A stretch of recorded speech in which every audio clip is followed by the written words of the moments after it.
ആരാധന. കാരുണ്യത്തിൻ മുൻപിൽ പകലാത്ത രോഗങ്ങളില്ല. ദിവ്യകാരുണ്യത്തിൻ മുൻപിൽ മറക്കാത്ത പാപങ്ങളില്ല. ദിവ്യകാരുണ്യത്തിൻ മുൻപിൽ അഴിയാത്ത ബന്ധനമില്ല. ദിവ്യകാരുണ്യത്തിൻ മുൻപിൽ കുറയാത്ത ഭാരങ്ങളില്ല. ആരാധിച്ചിടാം, താടുവണങ്ങിടാം, ആശ്രയിച്ചിടാം ദിവ്യകാരുണ്യത്തെ. ആരാധിച്ചിടാം, താടുവണങ്ങിടാം, ആശ്രയിച്ചിടാം ദിവ്യകാരുണ്യത്തെ. ആരാധിച്ചിടാം, താടുവണങ്ങിടാം, ആശ്രയിച്ചിടാം ദിവ്യകാരുണ്യത്തെ. ആരാധിച്ചിടാം, താടുവണങ്ങിടാം, ആശ്രയിച്ചിടാം ദിവ്യകാരുണ്യത്തെ. ദിവ്യകാരുണ്യത്തിൻ മുൻപിൽ മാറാത്ത ദുഃഖങ്ങളില്ല. ദിവ്യകാരുണ്യത്തിൻ മുൻപിൽ തീരാത്ത ദുരിതങ്ങളില്ല. ദിവ്യകാരുണ്യത്തിൻ മുൻപിൽ ഉണങ്ങാത്ത മുറിവുകളില്ല. ദിവ്യകാരുണ്യത്തിൻ മുൻപിൽ തോരാത്ത കണ്ണുനീരില്ല. ആരാധിച്ചിടാം, താടുവണങ്ങിടാം, ആശ്രയിച്ചിടാം ദിവ്യകാരുണ്യത്തെ. പ്രിയമുള്ളവരെ, നമ്മൾ ഇന്ന് ധ്യാനിക്കാൻ പോകുന്ന വിഷയം ഉടമ്പടി എടുക്കുമ്പോൾ നമുക്ക് സംഭവിക്കുന്ന ചില മാനസിക മാറ്റങ്ങൾ, ശ്രദ്ധിക്കേണ്ട സാഹചര്യത്തെക്കുറിച്ചാണ് സംസാരിക്കുന്നത്. നമ്മൾ ഉടമ്പടി എടുത്ത് കഴിയുമ്പോൾ അല്ലെങ്കിൽ ഉടമ്പടി കാലങ്ങളിലൂടെ കടന്നു പോകുമ്പോൾ വ്യക്തികൾക്ക് ഒത്തിരി മാനസിക മാറ്റങ്ങൾ, കുറേയധികം കാര്യങ്ങൾ അവിടെ മനസ്സിൽ സംഭവിക്കുന്നുണ്ട്, അവരറിയുന്നില്ല. പല ആൾക്കാരും ശ്രദ്ധിക്കാതെ പോകുന്നൊരു വിഷയമാണ്. അതായത് ഉടമ്പടി എടുക്കുമ്പോൾ സാധാരണ വ്യക്തികൾക്ക് സംഭവിക്കുന്നത് പെട്ടെന്ന് അവരുടെ ധൈര്യം കൂടും. അതെപ്പോഴും ഞാൻ കണ്ടുവന്നിട്ടുള്ള ഒരു സത്യമാണ്. ആൾക്കാർക്ക് ഇപ്പം മനുഷ്യന് ഭയമുണ്ടല്ലോ അല്ലേ? പല കാര്യങ്ങൾക്കും ഭയം. കടങ്ങളെക്കുറിച്ച് ഭയങ്ങളുണ്ടാവും, പരീക്ഷയെക്കുറിച്ച് ഭയമുണ്ടാവും, ഇൻ്റർവ്യൂവിനെക്കുറിച്ച് ഭയമുണ്ടാവും. ഇനി വസ്തു വിൽപ്പന സ്ഥലം അളക്കാൻ ചെല്ലുമ്പോൾ അവിടെ വല്ല പ്രശ്നവും ഉണ്ടാകുമോ എന്ന് ഓർത്തുകൊണ്ട് ഭയമുണ്ടാകും. മൊത്തം ഭയമാണ് ശരിക്കും. മനുഷ്യനെ കീഴ്പ്പെടുത്തുന്ന ഒരു ഏറ്റവും വലിയ അഥവാ ദൈവാനുഭവത്തെ നമുക്ക് അനുഭവേദ്യമാകാതെ ഇരിക്കാൻ കാരണം ഒന്ന് ഈ ഭയമാണ്. ഇനി ഉടമ്പടി എടുക്കുമ്പോൾ എന്താണ് സംഭവിക്കണമെന്ന് അറിയണം. ഇതറിഞ്ഞില്ലെങ്കിൽ നിങ്ങൾക്ക് ഭയത്തിന് പകരം റീപ്ലേസ്മെൻറ്റ് നടത്തിക്കാണ് ദൈവം. ഭയത്തെ റീപ്ലേസ്മെൻറ്റ് ചെയ്യും. നമ്മൾ സാധാരണ ഈ അനുഗ്രഹം പോലെയല്ല ഉടമ്പടിയുടെ ഒരു രീതി. ഇത് മനുഷ്യൻ്റെ അടിസ്ഥാന വികാര, അതായത് പ്രത്യേകിച്ച് വികാരങ്ങളില്ലേ, അതിൻ്റെ മേലെല്ലാം ഭയങ്കര വിജയം വരും. പക്ഷേ വ്യക്തിക്ക് അത് സംഭവിച്ച് കാണും. പക്ഷേ വ്യക്തി അത് അറിയാതെ നടക്കുന്ന കാരണം അനുഭവിക്കാൻ പറ്റാത്ത ഒരു ട്രാജഡി ഉണ്ട്. വ്യക്തിക്കത് സംഭവിച്ച് കാണാം. കാര്യം അവൻ്റെ ഭയത്തെ മാറ്റി പകരം ധൈര്യം കൊടുത്ത് കാണാം. പക്ഷേ വ്യക്തി അങ്ങനെ എനിക്ക് ധൈര്യം ലഭിച്ചു എന്ന് അറിയാത്തത് കാരണം അനുഭവിക്കാതെ നടക്കുന്ന ആൾക്കാരുമുണ്ട്. അതുകൊണ്ടാണ് അച്ഛൻ എപ്പോഴും ഈ വിഷയത്തിൽ നിരീക്ഷണം വേണമെന്ന് പറയണത്. ഇപ്പോൾ ഉടമ്പടി എടുക്കുമ്പോൾ അതുകൊണ്ടാണ് അച്ഛൻ ഉടമ്പടി ശ്രദ്ധയോടെ എടുക്കണം. അതിൻ്റെ ഓരോ പാർട്ടുകളും ശ്രദ്ധയോടെ. കാര്യം നമ്മൾ ഒരു ബെറീത്തിലേക്ക് വരികയാണ് ദൈവമായിട്ട്. ഉടമ്പടിക്ക് ബൈബിളിലെ ഭൂമിയിലെ ഭൗതിക സാഹചര്യങ്ങളിൽ ദൈവത്തിൻ്റെ ഇടപെടൽ ഉറപ്പുവരുത്തുന്ന എഗ്രിമെൻറ്റിനാണ് ബൈബിൾ ഉടമ്പടി എന്ന് പറയുന്നത്. ദൈവമാണ് ഒരു കക്ഷി മനുഷ്യരായ നമ്മളാണ്. ഭൂമിയിലെ സാഹചര്യങ്ങൾക്ക് ദൈവത്തിൻ്റെ ഇടപെടൽ ഉറപ്പുവരുത്തുന്ന കരാറിനാണ് ബൈബിള് കവനൻ്റ് അഥവാ ഉടമ്പടി എന്ന് പറയുന്നത്. അപ്പോൾ അതിൻ്റെ ഒരു കക്ഷി, രണ്ട് കക്ഷികളും മനുഷ്യരല്ല, ഒരു കക്ഷി ദൈവമാണ്, ഒരു കക്ഷിയാണ് നമ്മൾ. സാധാരണ കരാറിൽ രണ്ട് കക്ഷികളും മനുഷ്യന്മാരായിരിക്കും. സ്വർഗവുമായിട്ട് അതിന് കണക്ഷനില്ല, ഭൂമിയിലെ കാര്യങ്ങളേ ഉള്ളൂ. അതാണ് കരാറെന്ന് പറയുന്നത്. മറ്റത് ഭൂമിയിലെ മനുഷ്യരുടെ ജീവിത സാഹചര്യങ്ങളിൽ ദൈവത്തിൻ്റെ ഇടപെടൽ ഉറപ്പുവരുത്തുന്ന ദൈവിക നടപടിക്രമത്തിനാണ് നമ്മൾ ബൈബിള് കവനൻ്റ് എന്ന് പറയുന്നത്. കവനൻ്റ് അതാണ് നമ്മൾ ഏർപ്പെട്ടിരിക്കുന്ന വിഷയം, അതാണ്. പിന്നെ ഇതിന് കൃപാസനം കവനൻറ്റിനെ നമ്മൾ മരിയൻ കവനൻ്റ് എന്നാണ് പറയണത്. എന്താ കാര്യം എന്ന് വെച്ച് കഴിഞ്ഞാൽ, അമ്മയുടെ ഈശോയെ ആക്ടിവേറ്റ് ചെയ്യിക്കാൻ വേണ്ടി, ദൈവകൃപ നമ്മുടെ കുടുംബങ്ങളിൽ ആക്ടിവേറ്റ് ചെയ്യിക്കാൻ വേണ്ടി അമ്മയ്ക്ക് നൽകിയ പരിശുദ്ധാത്മാവിൻ്റെ ഉൾക്കാഴ്ചയാണ് എന്താണ് അവൻ പറയണത് പോലെ ചെയ്യുക എന്ന് പറയണത്. അവൻ പറയണത് പോലെ ചെയ്യുക, അതായത് ദൈവത്തിൻ്റെ വചനം പോലെ ചെയ്യുക. അപ്പം ദൈവത്തിൻ്റെ വചനം പോലെ ചെയ്തോളാം എന്നാണ് നമ്മൾ ഉടമ്പടിയിൽ ദൈവത്തോട് വാഗ്ദാനം ചെയ്യുന്നത്. ദൈവത്തിൻ്റെ വചനം പോലെ ജീവിച്ചോളാം എന്നാണ്. അത് നമ്മളൊരു പുതുക്കത്തിലാണ്. ഒരു ഉടമ്പടി എടുക്കുമ്പോൾ 6 കാര്യങ്ങൾ നമ്മൾ ഏറ്റെടുക്കും. ദൈവതിരുസന്നിധി ചെയ്തോളാമെന്ന് പുതുക്കുമ്പോൾ നിങ്ങൾ വേറെ 6 കാര്യങ്ങളാണ് ഏറ്റെടുക്കേണ്ടത്. അത് തന്നെ ഏറ്റെടുക്കരുത്, മനസ്സിലായില്ല? പുതുക്കുമ്പോൾ നിങ്ങൾ വേറെ 6, ഇപ്പോൾ നിങ്ങളുടെ കുറച്ച് ദൈവവചനം അനുസരിച്ചിട്ട് നമ്മൾ ചെറിയ ദുശ്ശീലങ്ങളെ ഒഴിവാക്കുക. കഴിഞ്ഞ ദിവസം ഒരു സാക്ഷ്യം ഉണ്ടായി. ശിവൻകുട്ടി എന്നും പറഞ്ഞ സഹോദരൻ സാക്ഷ്യം പറഞ്ഞു. അദ്ദേഹം പച്ചക്ക് പറഞ്ഞത് ഞാൻ ഈഴവനാണെന്നും പറഞ്ഞാൽ തുടങ്ങണത്. അത് അങ്ങനെ പറയാൻ കാരണം എന്താണെന്ന് എനിക്കറിയത്തില്ല. നമ്മളങ്ങനെയുള്ള ഒരു സംജ്ഞകളൊന്നും ഇവിടെ ഉപയോഗിക്കാറില്ല. ഇവിടെ മനുഷ്യൻ എന്ന് മാത്രമല്ല, വിശ്വാസി എന്ന് മാത്രമേ ഇവിടെ നമ്മൾ കാണാറുള്ളൂ. പക്ഷേ പുള്ളിയുടെ ആ ഒരു തീഷ്ണത കൊണ്ട് പറഞ്ഞതാണ്. അതായത് എനിക്ക് 40 വർഷമായിട്ട് ഞാനിങ്ങനെ കുടിക്കുകയും അതിനേക്കാളുപരി ഇങ്ങനെ പുകവലി 40 വർഷമായിട്ട് മാറ്റാൻ പറ്റാത്ത പുകവലിയിലാണ്. അപ്പോൾ ഇത് എനിക്കിപ്പോൾ ഭയങ്കര ഞാൻ അവശനായി തരികയാണ്. അപ്പോൾ എന്താണൊരു വഴി ഇങ്ങനെ പുകവലി മാറ്റാനെന്ന് നോക്കിയിട്ട് ഞാൻ നോക്കിയിട്ട് ഒരു വഴിയും കാണില്ല. പല മനുഷ്യന്മാർ പറഞ്ഞിട്ടുള്ള പല വഴികളും ഞാൻ ചെയ്തെങ്കിലും ഇപ്പോഴും ഞാൻ ശരിക്കും ഒരു ചെയിൻ സ്മോക്കറാണ്. അപ്പോൾ എൻ്റെ ചില സുഹൃത്തുക്കൾ എന്നോട് പറഞ്ഞ് നീ ഉടമ്പടി എടുക്കാൻ പറഞ്ഞു.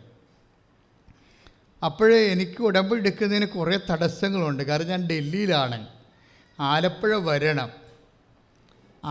വരണം, ഉടമ്പടി എടുക്കാൻ പറ്റുമോ, എപ്പോൾ വരാൻ പറ്റും എന്നൊക്കെ എല്ലാം സാഹചര്യങ്ങൾ പുള്ളി ക്രമീകരിച്ച ശേഷം പുള്ളി അവസാനം അദ്ദേഹം ഒരു തീരുമാനമെടുത്തു. ഞാൻ ഇത്രാം തീയതി ഞാൻ അമ്മയെടുത്ത് വന്നിട്ട് ഞാൻ ഉടമ്പടി എടുക്കും എന്ന് പറഞ്ഞു.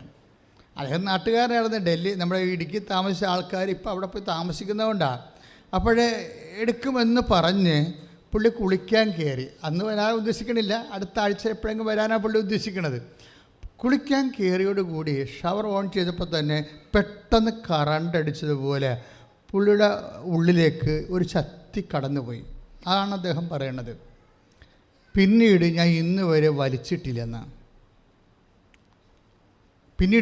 വലിച്ചില്ല. കാര്യം എന്താ, ഉടമ്പടി എന്ന് പറയണത് ഒരു മനുഷ്യനും ദൈവത്തിൻ്റെ മനസ്സും തമ്മിൽ നടക്കുന്ന ഒരു വ്യാപാരമാണ്. അതിൻ്റെ ഒരു ബാഹ്യമായ കുറച്ച് കാര്യങ്ങളാണ് നമ്മളിവിടെ വന്ന് അനുഷ്ഠിക്കണത്. പക്ഷേ ബേസിക്കായിട്ട് എന്താണിത്? നീ ഡൽഹിയിലുണ്ടായാലും ശരി, അമേരിക്കയിലുണ്ടായാലും ശരി, വൺസ് നീ കർത്താവുമായിട്ട് ഉടമ്പടി വെക്കാമെന്ന് ഉള്ളിൽ തീരുമാനിക്കുമ്പോൾ തന്നെ ഇറ്റ് ഈസ് ആക്ടിവേറ്റഡ്. അപ്പം തന്നെ തീരുമാനമായി. അപ്പോൾ തന്നെ ദൈവത്തിൻ്റെ വാഗ്ദാനങ്ങളിലാണല്ലോ ഈ അനുഗ്രഹങ്ങളെല്ലാം അടങ്ങിയിരിക്കുന്നത്. അപ്പോൾ ദൈവത്തിൻ്റെ കറസ്പോണ്ടിങ് പ്രോമിസ്, ആ വിഷയത്തെക്കുറിച്ചുള്ള അനുഗ്രഹം വിടുതലാണ്, ഐശ്വര്യമെന്ന് പറയും. ഇപ്പം ഐശ്വര്യമാണ്. ഇപ്പോൾ ഉടമ്പടി ചിലർ കഴിഞ്ഞ ദിവസങ്ങളിൽ ഒരു എസ്ഐയും അദ്ദേഹത്തിൻ്റെ ജീവിത പങ്കാളിയും കൂടി എന്നെ കാണാൻ അവർ ഉടമ്പടി ആണ്ട് നീല ഉടമ്പടിക്കാരാണ്. നീല ഉടമ്പടി എന്ന് പറയുമ്പോൾ എത്രയോ വർഷങ്ങളായിട്ട് അവർ ഉടമ്പടിയിൽ നിൽക്കുന്നവരാണ്. എന്താ, ആ വൈഫിന് ക്യാൻസറാണ്. ഉടമ്പടി എടുക്കുന്ന സമയത്ത് അവർക്ക് ക്യാൻസറായിരുന്നു. പക്ഷേ അപ്പോൾ ഞാൻ എപ്പോഴും ഓർക്കുന്നുണ്ട്, SIനെ ഓർക്കുന്നുണ്ട്. അത് എപ്പോഴും ഇടയ്ക്ക് ഒരു 3 മാസം 4 മാസം കൂടുമ്പോൾ ലീവ് എടുത്ത് വരണത് കൊണ്ടാണ് ഞാനവരെ ഓർത്തിരിക്കുന്നത്. പക്ഷേ ഞാൻ കഴിഞ്ഞ പ്രാവശ്യം വന്നപ്പോൾ ഈ വൈഫ് വളരെ മിടുക്കിയായിട്ട് നല്ല ശരീരമൊക്കെ, അവരുടെ ക്യാൻസറിൻ്റെയൊക്കെ ഒരു ബോഡി അറിയാമല്ലോ, അതെല്ലാം മാറി അവർ മിടുക്കിയായിട്ടിരിക്കണേ. അപ്പോൾ ഞാൻ സാറിനോട് പറഞ്ഞു, സാറേ വൈഫ് മിടുക്കിയായിരിക്കണമല്ലോ എന്ന്. അപ്പോൾ അവർ പറഞ്ഞു, ദൈവം തന്നാണ് വെച്ചാന്ന് പറഞ്ഞു. എന്ന് വെച്ച് കഴിഞ്ഞാൽ ഐശ്വര്യം പുനഃസ്ഥാപിക്കുകയും ആ ബോഡിയിൽ ക്യാൻസർ വന്ന് എല്ലാം ഒക്കെ ഇങ്ങനെ കീമോ ഒക്കെ ചെയ്തായിരുന്നു ആദ്യകാലങ്ങളിൽ, അങ്ങനെ എല്ലാം പോയതാണ്. പക്ഷേ എങ്കിലും അതുകൊണ്ട് ശരിയായില്ല. പക്ഷേ അവർ ഉടമ്പടിയിൽ ഇങ്ങനെ സ്ഥിരമായിട്ട് ഇങ്ങനെ വിശ്വസ്തയോടെ നിൽക്കുകയാണ്. ഇപ്പം എന്നാ സംഭവിച്ചെന്ന് വെച്ച് കഴിഞ്ഞാൽ, ഇപ്പോൾ നമ്മൾക്ക് ഒരു ദൈവ അനുഗ്രഹവും മെഡിക്കൽ സയൻസ് അനുഗ്രഹവും ഞാൻ കണ്ടുവന്നിരിക്കുന്നത് ഒരു കാര്യം മെഡിക്കൽ സയൻസിൻ്റെ അനുഗ്രഹം നിനക്ക് ചിലപ്പോൾ നമുക്ക് ദൈവമാണല്ലോ മെഡിക്കൽ സയൻസ് ഉണ്ടാക്കിയത്, അല്ലാതെ ആരും ഉണ്ടാക്കിയതില്ലല്ലോ. ദൈവം ഉണ്ടാക്കിയതാണ് മെഡിക്കൽ സയൻസ്. ഡോക്ടർമാരെല്ലാം നിശ്ചയിച്ചിരിക്കുന്ന ദൈവമാണെന്ന് പ്രഭാഷകൻ അടിവരായിട്ട് പറയുന്നുണ്ട്. വൈദ്യനെ മാനിക്കണം, കാര്യം അവനെ ഞാനാണ് വെച്ചിരിക്കണതെന്ന് പ്രഭാഷകൻ 38 പറയുന്നുണ്ട്. അപ്പോൾ എന്താ സംഭവിച്ചു കഴിഞ്ഞാൽ, പക്ഷേ ഐശ്വര്യം പുനഃസ്ഥാപിക്കുക എന്നുള്ളത് വേറെ ഒരു വിഷയമാണ്. നമ്മൾ മരുന്ന് കഴിച്ചാലും രോഗം സുഖപ്പെട്ടാലും റീഇൻസ്റ്റേറ്റ് ചെയ്യുക, ആ പ്രോസ്പെരിറ്റി റീഇൻസ്റ്റേറ്റ് ചെയ്യുക, ഐശ്വര്യം പുനഃസ്ഥാപിക്കുക എന്ന് പറയുന്നത് ഒരു ദൈവിക നടപടിയാണ്. അപ്പോൾ അത് ഇവിടെ ഇത് മാത്രമല്ല, ഞാൻ ഇതിൻ്റെ അനുഗ്രഹം പുനഃസ്ഥാപിക്കുക എന്നുള്ളത് ഉടമ്പടിയുടെ ഒരു വാഗ്ദാനം കൂടിയാണ്. ഒന്ന് സ്തുതിച്ച മക്കളെ, സ്തുതിക്കട്ടെ. യേശുവേ സ്തോത്രം. ഹല്ലേലൂയ, പരിശുദ്ധ പരമ ദിവ്യകാരുണ്യത്തിന് നമ്മൾ വചനം കേൾക്കുമ്പോൾ നിങ്ങൾ എന്നെയാണ് കേൾക്കണമെന്ന് തെറ്റിദ്ധരിക്കരുതേ. നമ്മൾ വചനം കേൾക്കുമ്പോൾ ഞാനും നിങ്ങളും കേൾക്കുന്നത് ആരെയാണ്? ഈ ദൈവത്തെയാണ് കേൾക്കുന്നത്. അപ്പോൾ അത് ദൈവത്തെ കേൾക്കുമ്പോൾ എന്ത് വേണം? ഭക്തി വേണം. ഭക്തിപൂർവ്വമാണ് വചനങ്ങളെ കേൾക്കുന്നത്. സാധാരണ നാട്ടുകാരുടെ വർത്തമാനം കേട്ടാൽ നമുക്ക് ഭക്തിൻ്റെ ആവശ്യമില്ലല്ലോ. പക്ഷെ ദൈവവചനം കേൾക്കുമ്പോൾ നമുക്ക് എന്ത് വേണം? ഭക്തി വേണം. ഒന്ന് പറഞ്ഞേ, കർത്താവായ ദൈവമേ, അങ്ങയുടെ വചനങ്ങളെ അങ്ങ് സംസാരിക്കുമ്പോൾ ഭക്തിയോടെ കേൾക്കുവാൻ എന്നിൽ ഭക്തി എന്ന പുണ്യമുണ്ടായി വർദ്ധിക്കണമേ. ഇതിനകത്ത് വരുന്നത് അതായത് ദിനവൃത്താന്ത പുസ്തകം, ബൈബിളിലെ ദൈവ ഇടപെടൽ നടപടിക്രമങ്ങളെ ഇങ്ങനെ ക്രോണിക്കിളായിട്ട് എഴുതി വെക്കുന്നതാണ് ദിനവൃത്താന്ത പുസ്തകം. ഞാൻ പണ്ട് ചെയ്യുമായിരുന്നു. എൻ്റെ ജീവിതത്തിൽ സംഭവിക്കുന്ന ഓരോ കാര്യങ്ങളെ ഞാൻ എഴുതി വെക്കും. അതിൻ്റെ ദൈവത്തിൻ്റെ ഇടപെടൽ ഉണ്ടെങ്കിൽ അതുപോലെ എഴുതി വെക്കും. ഇങ്ങനെയുള്ള എഴുതി വെക്കുന്നതിനാണ് ഓരോ കാലത്ത് സംഭവിക്കുന്ന ഓരോ സമയങ്ങൾ എല്ലാം എഴുതി വെക്കും. അതിനാണ് ക്രോണിക്കിൾ എന്ന് പറഞ്ഞത്. ബൈബിളിലും അങ്ങനെ ഉണ്ട് ക്രോണിക്കിൾ, ദിനവൃത്താന്ത പുസ്തകം. അതിൽ ഒന്നാമത്തെ ദിനവൃത്താന്തത്തിൻ്റെ 2 പുസ്തകമുണ്ട് ബൈബിളിൽ. അതിൽ ഒന്നാമത്തെ പുസ്തകത്തിൻ്റെ 22-ാമത്തെ അധ്യായത്തിൽ 13-ാമത്തെ വാക്യം എന്താ പറയണത്? ഒന്ന് ദിനവൃത്താന്തം 22:13. കർത്താവ് മോശ വഴി ഇസ്രായേലിന് നൽകിയ കൽപ്പനകളും നിയമങ്ങളും ശ്രദ്ധാപൂർവം പാലിച്ചാൽ നിനക്ക് ഐശ്വര്യം ഉണ്ടാകും. Price the Lord. അതായത് ഐശ്വര്യം ഉണ്ടാകുന്നതിൻ്റെ ഒരു നടപടിക്രമം നമ്മളെന്ത് ഉടമ്പടിയിലുള്ള വിഷയം എന്താ? അവൻ പറയണത് പോലെ ചെയ്തോളാവുന്നതാണ്. അതാണ് പറയണത്. അവൻ പറയണ പോലെ ചെയ്തോളാമെന്ന് പറയുന്നതിനാണ് ഈ ഉടമ്പടി എന്ന് പറയണത്. നമ്മൾ ചെയ്യുന്ന ഉടമ്പടി എന്താണ്? കർത്താവ് പറഞ്ഞതുപോലെ ചെയ്തോളാം. അങ്ങനെ ചെയ്താൽ എന്താ സംഭവിക്കണത്? ഐശ്വര്യം പുനഃസ്ഥാപിക്കുക. ഐശ്വര്യം വേറൊരു വിഷയമാണ്. ഇപ്പം ജോലിയുണ്ട്, ഐശ്വര്യം ഉണ്ടാവണമെന്ന് നിർബന്ധമില്ല. മനസ്സിലായില്ലേ?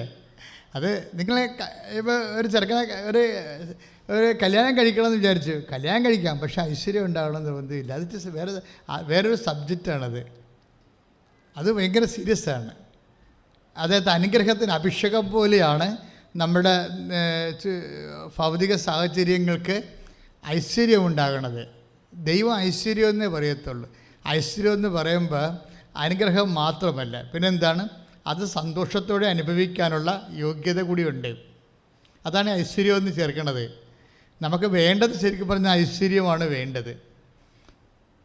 നമുക്ക് വേണ്ടത് എന്താണ്? അത് ദൈവത്തിനറിയാം. മനുഷ്യന് വേണ്ടത് എന്താണ്? അനുഗ്രഹം അല്ല. അനുഗ്രഹം കിട്ടിയാലും അത് സന്തോഷത്തോടെ അനുഭവിക്കണ്ടേ? സന്തോഷത്തോടെ അനുഭവിക്കണം. അപ്പം അതിനാണ് ഈ ഐശ്വര്യം എന്ന് പറയുന്നത്, പ്രോസ്പെരിറ്റി. അതിൻ്റെ അകത്ത് ആകുലതകൾ, ആവശ്യമില്ലാത്ത ദൈവം അനുവദിക്കാത്ത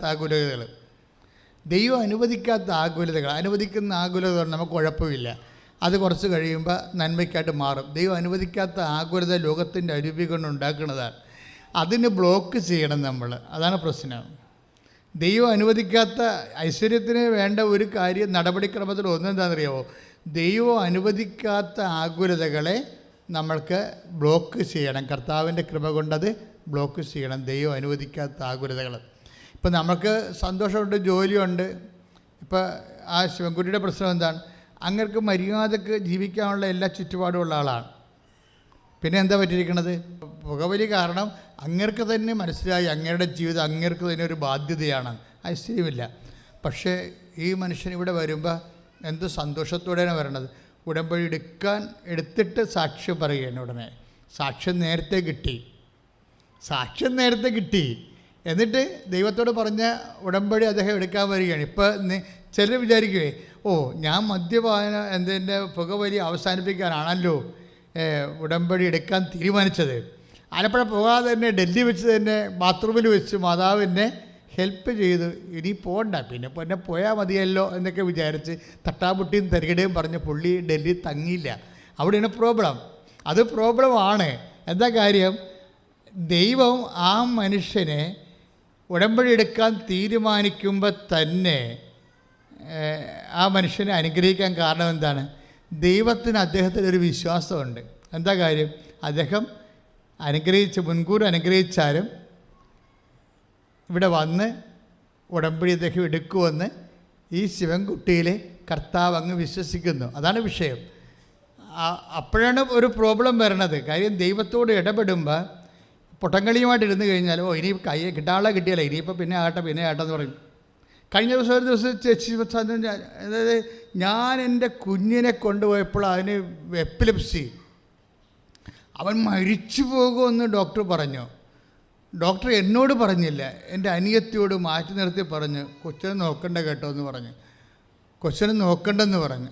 അപ്പോഴും ഞാൻ അമ്മയോട് പറഞ്ഞു, അമ്മേ എനിക്ക് കുഞ്ഞിനെ കിട്ടിയേ മതിയാകത്തുള്ളൂ, കുഞ്ഞിനെ കിട്ടാതെ ഞാൻ വീട്ടിലോട്ട് പോകത്തില്ല. എപ്പിലെപ്സിയാണ്, കൊച്ചിന് ശ്വാസം കിട്ടണില്ല, കുറേ ഡാമേജൊക്കെ ആയിപ്പോയി. അപ്പോൾ കൊച്ചിന് ബോധമില്ലാത്തപ്പോൾ ഇവർ തന്നെത്തായിരുന്നു പറയണം. അവർ ഉടമ്പടി ഓൺലൈൻ എടുത്ത് അല്ലെങ്കിൽ ഉടമ്പടി എടുക്കാമെന്ന് നേർന്നിട്ട് ഇവർ ഒറ്റക്ക് പറയുകയാണ്, ഞാൻ ഈ കുഞ്ഞിനെയും കൊണ്ട് അമ്മ ഈ വീട്ടിലേക്ക് എനിക്ക് പോകാൻ പറ്റത്തുള്ളൂ. അപ്പോൾ ഡോക്ടർ അങ്ങനെ പറയും. കാര്യം ഡോക്ടറിൻ്റെ വാക്കല്ല, ഞാൻ വിശ്വസിക്കണത് നിൻ്റെ വചനത്തിലാണ് വിശ്വസിക്കണത്. ഇങ്ങനെയൊക്കെ പറഞ്ഞിട്ട് ആ കുഞ്ഞിന് ബോധമില്ലാതെ കുഞ്ഞ് 3 ദിവസം ബോധമില്ലാതെ കിടന്ന്. പക്ഷേ ഇവരവിടെ ഇരുന്ന് മാതാവിനോട് പ്രാർത്ഥിച്ച കുഞ്ഞ് ബോധം വെച്ച് അത് ജീവനിലേക്ക് വന്നിട്ട് അവരിവിടെ വന്ന് സാക്ഷ്യം വരുമ്പോൾ അവർ പറയണത്, അമ്മ ഒരു ദിവസം താമസിച്ചു പോയെന്ന്. ഞാൻ ഒരു ദിവസം അറിയാതെ പ്രത്യേക ആശുപത്രിയിൽ നിന്ന് വന്നിട്ട് ഒരു ദിവസം വീട്ടിൽ താമസിച്ചു പോയി. അപ്പം തന്നെ വരാമെന്ന് പറഞ്ഞത്.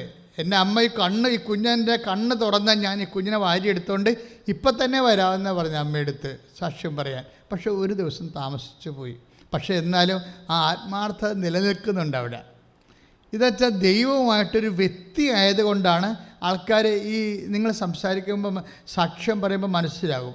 അതായത് ഇപ്പം ഇങ്ങനെ പൊട്ടക്കണ്ണൻ്റെ മാവട്ട് എറിഞ്ഞിട്ട് ഒക്കട്ടെ കിട്ടിയെന്നൊക്കെ പറഞ്ഞുകൊണ്ടിരിക്കണ ഒരു കാലം മാറിപ്പോയി. ആൾക്കാർ ഡയറക്റ്റ് ദൈവമായിട്ട് സംസാരിക്കുകയാണ്. എല്ലാ വിഷയങ്ങളും പേര് വിളിച്ച് അമ്മയെന്നൊക്കെ പറഞ്ഞ് സംസാരിക്കണം. നേരെ ചെവി അങ്ങോട്ടും ഇൻട്രാക്ട് ചെയ്യുക. അതായത് ഒരു വ്യക്തി എന്ന നിലയിൽ ദൈവത്തോട് ഉള്ള കമ്മ്യൂണിക്കേഷൻ ഉടമ്പടി വളരെ ശക്തമായ രീതിയിൽ നമുക്കത് അനുഭവവേദ്യമാകുന്നുണ്ട് ആൾക്കാർക്ക്. ഒരു വ്യക്തി എന്ന നിലയിൽ അതായത് കാര്യം കർത്താവ് എല്ലാ കാര്യങ്ങളെക്കുറിച്ചും ഇപ്പം നീ പ്രാർത്ഥിക്കുന്ന മുമ്പേ 65-ാമത്തെ വചനത്തിലല്ലേ 65 ഐസയ സ്തുതിച്ച മക്കളെ യേശുവേ സ്തോത്രം. ഹല്ലേലൂയ. യേശുവേ ആരാധന. ഹല്ലേലൂയ ഹല്ലേലൂയ ഹല്ലേലൂയ ഹല്ലേലൂയ. യേശയ്യ 65:24 ആരാധന. വിളിക്കും മുൻപേ ഞാൻ അവർക്ക് ഉത്തരമരുളും. Price the Lord. ഇതാണ് ദൈവത്തിൻ്റെ ഒരു അവസ്ഥ. എന്താണ്? യെശയ്യാ 65:24 ഒന്നേറ്റ് പറഞ്ഞ വിളിക്കും മുമ്പേ ഞാൻ അവർക്ക് ഉത്തരമരുളും. അടുത്ത വചനം എന്താ? പ്രാർത്ഥിച്ചു തീരും മുൻപേ പ്രാർത്ഥിച്ചു തീരും മുമ്പേ ഞാനത് കേൾക്കും. അതാണ് സിറ്റുവേഷൻ. ദൈവത്തിൻ്റെ ഒരു രീതി അതാണ്. എന്താ കാര്യം വെച്ച് കഴിഞ്ഞാൽ, നമ്മൾ വിശ്വസ്തരാണെന്ന് ദൈവത്തിന് തോന്നിയാൽ ആ സെക്കൻഡിൽ തന്നെ നമ്മൾ എവിടെയാണ് നമുക്ക് സങ്കടവും വിഷമവും വേദനയും ഉള്ളത്, ആ മേഖലയിൽ ദൈവം പ്രവർത്തിച്ചു തുടങ്ങും. പക്ഷെ അതെന്തിലാണ് ആശ്രയിച്ചിരിക്കുന്നത്? നമ്മൾ ദൈവത്തോട് വിശ്വസ്തരായി നിലനിൽക്കുമെന്ന് ദൈവത്തിന് അറിയാവുന്നതാണ്. അതുകൊണ്ടാണ് ഈ അനുഗ്രഹം മേടിക്കുന്ന ആൾക്കാരെല്ലാവരും ഫെയ്ത്ത്ഫുള്ളാണ്. ഇപ്പോൾ ഇവിടെ വരുന്നിരിക്കുന്നത് ഫെയ്ത്ത്ഫുള്ളാണെന്ന് വെച്ച് കഴിഞ്ഞാൽ ചിലർ ഉടമ്പടി ഉഴപ്പടുണ്ട്. പക്ഷേ വെടിക്കിട്ട് വലിയ നിലവാരമുള്ള അനുഗ്രഹങ്ങളെല്ലാം കിട്ടുന്ന ആൾക്കാർ ഉടമ്പടി ഉഴപ്പാതെ കൃത്യമായിട്ട് ചെയ്യേണ്ടതാണ്. അതെന്താ സംഭവം വെച്ച് കഴിഞ്ഞാൽ, ചിലർക്ക് ഉടമ്പടി ഒന്ന് നേരെ ചൊവ്വ അതിൻ്റെ സത്യാവസ്ഥകളൊക്കെ മനസ്സിലാക്കി വരാൻ ചിലപ്പോൾ 1-2 മാസം വരും. ചിലപ്പോൾ പുതുക്കി കഴിഞ്ഞ് മാത്രമേ അത് ആദ്യത്തെ ഉടമ്പടി അവരുടെ രീതികൾ കാരണം അത് ചെയ്താൽ മതിയല്ല, പ്രാർത്ഥനയല്ലേ, ചെയ്യത്തില്ലെന്ന് പറഞ്ഞില്ലല്ല, ചെയ്യുമല്ലോ എന്നൊക്കെ പറഞ്ഞിട്ട് ഇങ്ങനെ വാദപ്പനിക്കാരെ പോലെ നിങ്ങൾ വിറച്ചും തുള്ളിയൊക്കെ അങ്ങനെ ഇരിക്കും. പക്ഷേ ചില ആൾക്കാർ വെടിക്കെട്ട് പോലെ ഉടമ്പടി എടുത്തത് ഒരു ഭാഗ്യമെന്നും പറഞ്ഞു അങ്ങോട്ട് ചെയ്യാൻ തുടങ്ങും. അതാണ് വ്യത്യാസം എന്ന് പറയണത്. ആ വ്യത്യാസം പറയുമ്പോൾ അതിന് സ്പീഡിന് നമ്മൾ കാണിക്കുന്ന ആ വിശ്വസ്തതയാണ് ഇതിൻ്റെ സ്പീഡെന്ന് പറയണത്. ഉടമ്പടിയുടെ ഒരു സ്പീഡ് ടൈം ഷോർട്ടണിങ് എന്ന് ഞാൻ പറയത്തില്ലേ. ടൈം ഷോർട്ടണിങ് എന്ന് പറഞ്ഞാൽ എന്താ? അവൻ പറയണ പോലെ ചെയ്യുന്ന സ്പീഡാണ് വിഷയം. നമ്മളാണ് ഈ ടൈം ഷോർട്ട് ചെയ്യിക്കുന്നത്, അല്ല ദൈവമല്ല. ദൈവം ടൈം ഷോർട്ട് ചെയ്യണമെങ്കിൽ ആദ്യം നമ്മൾ തന്നെ അത് നടപ്പിൽ വരുത്തണം. ചില ആൾക്കാർ പത്രവും വെച്ചിട്ട് അങ്ങനെ കണ്ടും കേട്ടും ഇതിപ്പോൾ മഴയാണല്ല, മഴ തീരട്ടെ, മഴ കഴിയുമ്പോൾ അവർക്ക് നാളെ പോടുന്നുണ്ട്, നാളെ അനിയത്തിൻ്റെ വീട്ടിൽ പോകണ്ടല്ലോ, ആ വഴിക്ക് പള്ളിയിലും പോകാം, ഒക്കെ ഇങ്ങനെ ഓരോ കാര്യവും ഇങ്ങനെയൊക്കെ പറഞ്ഞങ്ങനെ ഇരുന്നിരുന്ന് 30 ദിവസം കൊണ്ടേ ആ പത്രം കൊടുത്ത് തീർക്കത്തുള്ളൂ. കാര്യം നമ്മൾ അതുകൊണ്ടാണ് ചില ആൾക്കാർ ചെല്ലുമ്പോൾ തന്നെ 2-3 ദിവസം കൊണ്ട് തന്നെ പ്രാർത്ഥിച്ച് എല്ലാ വീടുകളിലും കൊണ്ടേ കൊടുക്കും. എല്ലാ വീടുകളിൽ കൊടുക്കുന്ന ആൾക്കാർ ഒത്തിരി പേരുണ്ട്. അതെന്താ കാര്യം വെച്ചാൽ അവരൊക്കെ അതിനെക്കുറിച്ച് അവരുടെ കൃപയുടെ നിലവാരം കുറച്ച് കൂടുതലാണ്. മറ്റുള്ളവർക്ക് ഒരു ഇരുട്ട് തപ്പി കളിക്കും. ഇപ്പം കൊടുക്കണ, പള്ളി കൊടുക്കണ, വീട്ടിൽ കൊടുക്കണ, അത് നാട്ടിൽ കൊടുക്കണ, അത് വേറെ എവിടെയെങ്കിലും പോകുമ്പോൾ നമ്മൾ അറിയാത്ത സ്ഥലത്ത് കൊടുക്കണ, അറിഞ്ഞ സ്ഥലത്ത് കൊടുത്ത് ആൾക്കാരെന്ത് വിചാരിക്കും, ഇങ്ങനെ കുറേ ഉടായ്പൊക്കെ പറഞ്ഞങ്ങനെ വീട്ടിൽ തന്നെ ഇങ്ങനെ ചുരുണ്ടുകൂടിയിരിക്കും. ഇതാണ് നിങ്ങൾക്ക് പറ്റണ ഒരു അബദ്ധം. അത് നിങ്ങൾ മറ്റുള്ളവരുടെ സാക്ഷ്യങ്ങൾ കേൾക്കുമ്പോൾ അറിയാം അവരെന്തുകൊണ്ട് ഇത്ര പെട്ടെന്ന്. അവർക്കുറിച്ച് ദൈവത്തിന് നല്ല വിശ്വാസമുണ്ട്. അതുകൊണ്ട് തന്നെ ദൈവത്തിന് നല്ല വിശ്വാസമുണ്ട്. അപ്പോൾ ഞാൻ ചിലരോട് പറയും, ഉടമ്പടി കൃത്യമായിട്ട് പോകുന്ന ആൾക്കോട് പറയുവേ, ഇടയ്ക്കുള്ള കാഷ്വാലിറ്റി മൈൻഡ് ചെയ്യുമെന്ന് പറയും. ഇടയ്ക്കുള്ള കാഷ്വാലിറ്റി അതെനിക്ക് കളി കുറച്ചറിയാവുന്നതുകൊണ്ട് ഈ ദൈവം ചില സമയത്ത് വെച്ചൊരു ടെസ്റ്റൊക്കെ ചെയ്യും. അപ്പോൾ ഞാൻ പറഞ്ഞു, എടി ഇതിൻ്റെ അകത്ത് ഒരു മൊഡ്യൂൾ പോയതുകൊണ്ട് കുഴപ്പമൊന്നുമില്ല, നീ ഇതിൻ്റെ അകത്ത് ഇതൊരു വിഷയം പോലും ആക്കരുത്, നീ മുന്നോട്ട് പോകാൻ പറയും. കാരണം ഈ വിഷയം പോലും ആക്കരുത്, നമ്മൾ വിഷയമാക്കിയ പണിയാണ്. കാര്യം ഇവരുടെ സമയമാകുമ്പോൾ കർത്താവ് അത് സെറ്റ് ചെയ്തിരിക്കും. അതിന് നമ്മളുടെ കഴിവൊന്നും വേണ്ട. ഇവിടെ ആൾക്കാരൊക്കെ ഇത് സെറ്റ് ചെയ്യണത് അവരുടെ കഴിവ് വെച്ചിട്ടാണ് സെറ്റ് ചെയ്യണത്. അല്ല, മെറിറ്റ് വെച്ചിട്ടല്ല. ഇപ്പോൾ അമ്മയോട് എന്താ പറഞ്ഞത്?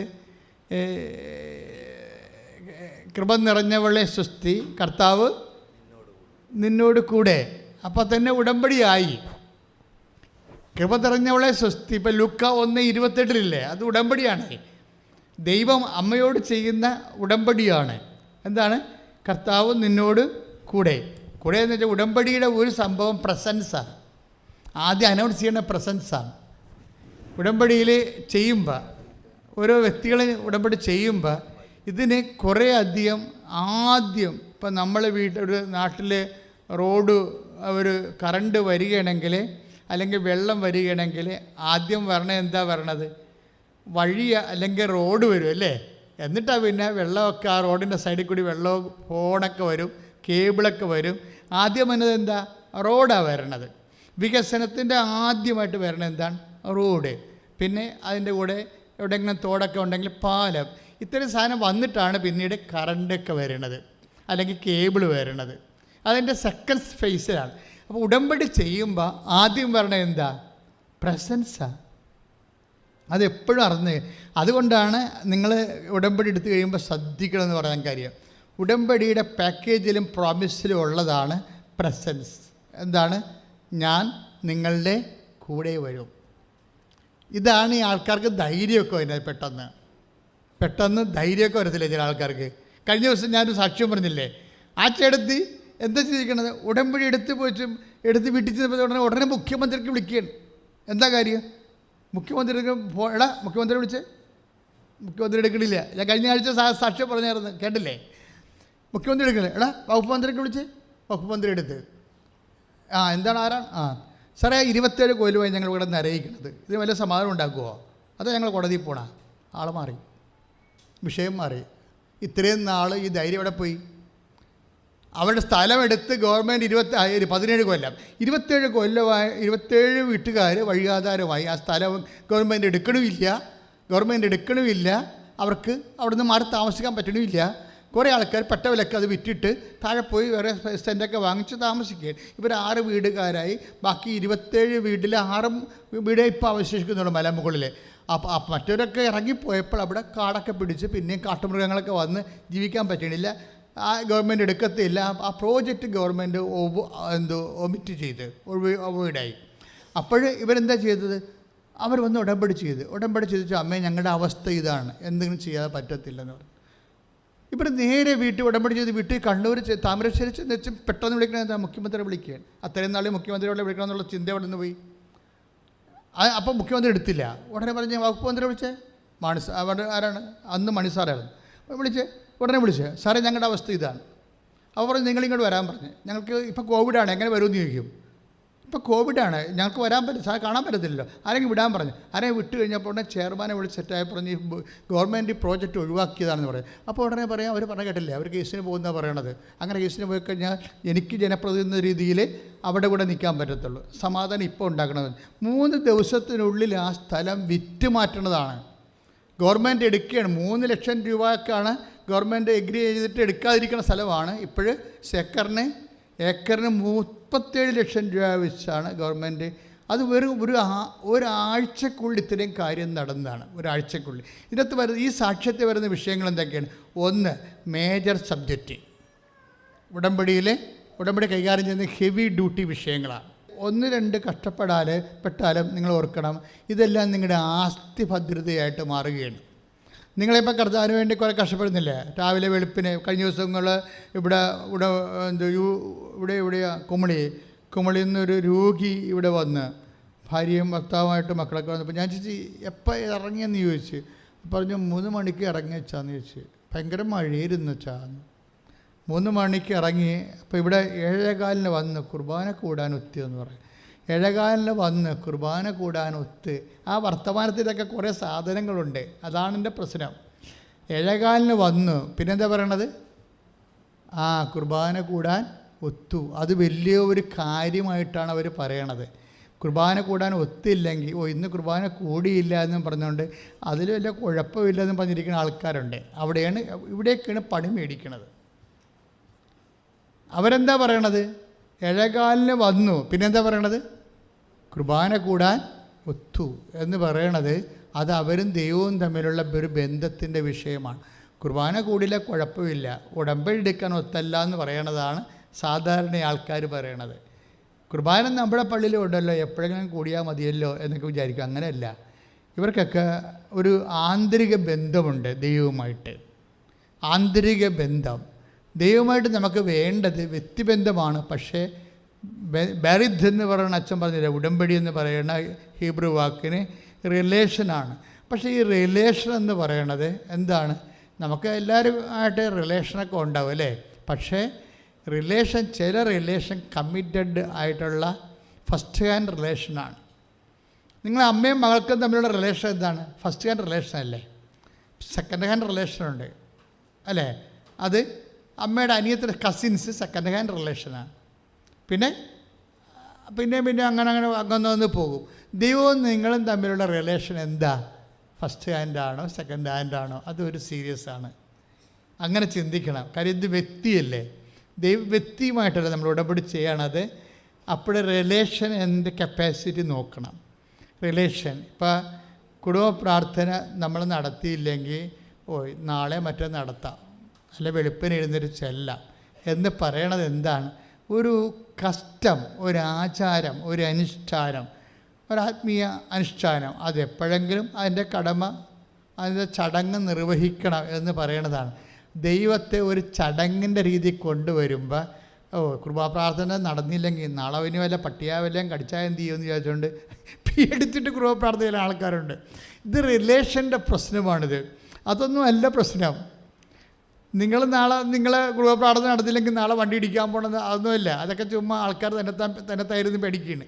അതല്ല, മറിച്ച് നിങ്ങളുടെ റിലേഷനാണ് പ്രശ്നം. നീയും ദൈവവുമായിട്ട് ഉള്ള ബന്ധം, ഈ ബന്ധത്തിൻ്റെ കപ്പാസിറ്റി. ബന്ധം പലതും ഉണ്ടാവും. ഫസ്റ്റ് ഹാൻഡ് റിലേഷൻ ഉണ്ടാവും, സെക്കൻഡ് ഹാൻഡ് റിലേഷൻ ഉണ്ടാവും, അങ്ങനെ ഉണ്ട്. പക്ഷേ ഇത് ഫസ്റ്റ് ഹാൻഡിന് മുകളിലെ പ്രൈമറി ആയിട്ടുള്ള ഒരു റിലേഷനാണ് വേണ്ടത് ഇവിടെ. കാര്യം അത് ഈശോ അത് ആദ്യമേ പറഞ്ഞിട്ടുണ്ട്. ദൈവത്തെക്കുറിച്ച്, ദൈവത്തെ ഇങ്ങനെ മനുഷ്യനെപ്പോലെ നിങ്ങൾ സ്നേഹിക്കാൻ വേണ്ടി ഒരുമ്പെട്ടിട്ട് കാര്യമില്ല എന്ന് ആദ്യമേ പറഞ്ഞിട്ടുണ്ട്. ദൈവത്തിനെ മനുഷ്യനെപ്പോലെ സ്നേഹിക്കാൻ നിങ്ങൾ കരുതിയിട്ട് കാര്യമില്ല. എന്താണ്? എന്നെക്കാൾ ഉപരി സ്വന്തം ഭാര്യയോ ഭർത്താവിനെയോ മകളെയോ സ്നേഹിക്കുന്നവൻ എനിക്ക് യോഗ്യനല്ല. അതാ സംഭവം. ഈ ഫസ്റ്റ് ഹാൻഡ് റിലേഷൻ അല്ല ഉദ്ദേശിക്കുന്നത്, പ്രൈമറി പ്രയോറിറ്റിയിലാണ് വരേണ്ടത്. റിലേഷൻ ഒന്ന് റീസ്റ്റേറ്റ് ചെയ്യണത് നല്ലതാണ്. പറഞ്ഞ മനസ്സിലായില്ലേ? നമ്മൾ അപ്ഡേഷൻ ചെയ്യത്തില്ലേ ചില ആൾക്കാർ? ഓരോ കാര്യങ്ങളും നമ്മൾ അപ്ഡേഷൻ ചെയ്യുമ്പോൾ ദൈവവുമായിട്ട് റിലേഷൻ, ഫസ്റ്റ് ഹാൻഡ് റിലേഷൻ, അപ്പനും മകളും അല്ലെങ്കിൽ ഭാര്യയും ഭർത്താവൊക്കെ ഫസ്റ്റ് ഹാൻഡ് റിലേഷൻസാണ്. കസിൻസ് സെക്കൻഡ് ഹാൻഡ് റിലേഷൻസാണ്. പക്ഷേ ദൈവവുമായിട്ടുള്ള റിലേഷൻ എന്ന് പറയുന്നത് ഫസ്റ്റ് ഹാൻഡ് പ്രയോറിറ്റി ആയിരിക്കണം. ഫസ്റ്റ് പ്രയോറിറ്റി, ആദ്യം കർത്താവിന് പ്രാധാന്യം. അപ്പം അതുകൊണ്ടാണ് ആൾക്കാർ തോമസ് മൂറൊക്കെ മരിക്കാൻ നേരത്ത് ഭാര്യയും കുഞ്ഞും വന്ന് പറയല്ലേ, പപ്പ ഒന്ന് സമ്മതിക്കും, പപ്പ രാജാവിൻ്റെതാണ്, മതമാണ്, കറക്റ്റൊന്ന് സമ്മതിക്കും, പപ്പയ്ക്ക് വൈസ്രോയായിട്ട് അംബാസിഡറായിട്ടൊക്കെ ഇരിക്കുമല്ലോ, ഞങ്ങൾക്കും ഒരു വലിയ നിലയും കിട്ടും, പപ്പനെ കാണാമല്ലോ. അപ്പോൾ തോമസ് മോർ ചോദിക്കും, ശരി ഞാൻ രാജാവിനെ അംഗീകരിക്കാം. എത്ര കൊല്ലം കൂടി നമുക്ക് ജീവിക്കാൻ പറ്റുമെന്ന് വൈഫിനോട് ചോദിക്കും. അപ്പോൾ പറഞ്ഞു, ഒന്നുമില്ലെങ്കിൽ 20 കൊല്ലം കൂടി ജീവിക്കാൻ പറ്റത്തില്ലേ? 20 കൊല്ലം അല്ലേ? 20 കൊല്ലം ജീവിക്കാൻ പറ്റുമല്ലേ? എനിക്ക് വേണ്ടത് 200ഉം 2000 അല്ല, നിത്യതയാ വേണ്ടതെന്ന് പറയും. നിത്യതയാ വേണ്ടത്. ആ മനുഷ്യൻ രക്തസാക്ഷിയായത് നിത്യതയ്ക്ക് വേണ്ടിയാണ്, നിത്യമായി ജീവിക്കാൻ വേണ്ടിയാണ്. അവിടെ ഒരു റിലേഷൻ ബേസ് വന്നപ്പോൾ വിശുദ്ധ തോമസ് മൂറിനെ വൈഫിനേക്കാളും കുഞ്ഞിനേക്കാളും വലുത് ദൈവമായി. ഇതാണ് ഫസ്റ്റ് ഹാൻഡ് പ്രയോറിറ്റി എന്ന് പറയുന്നത്.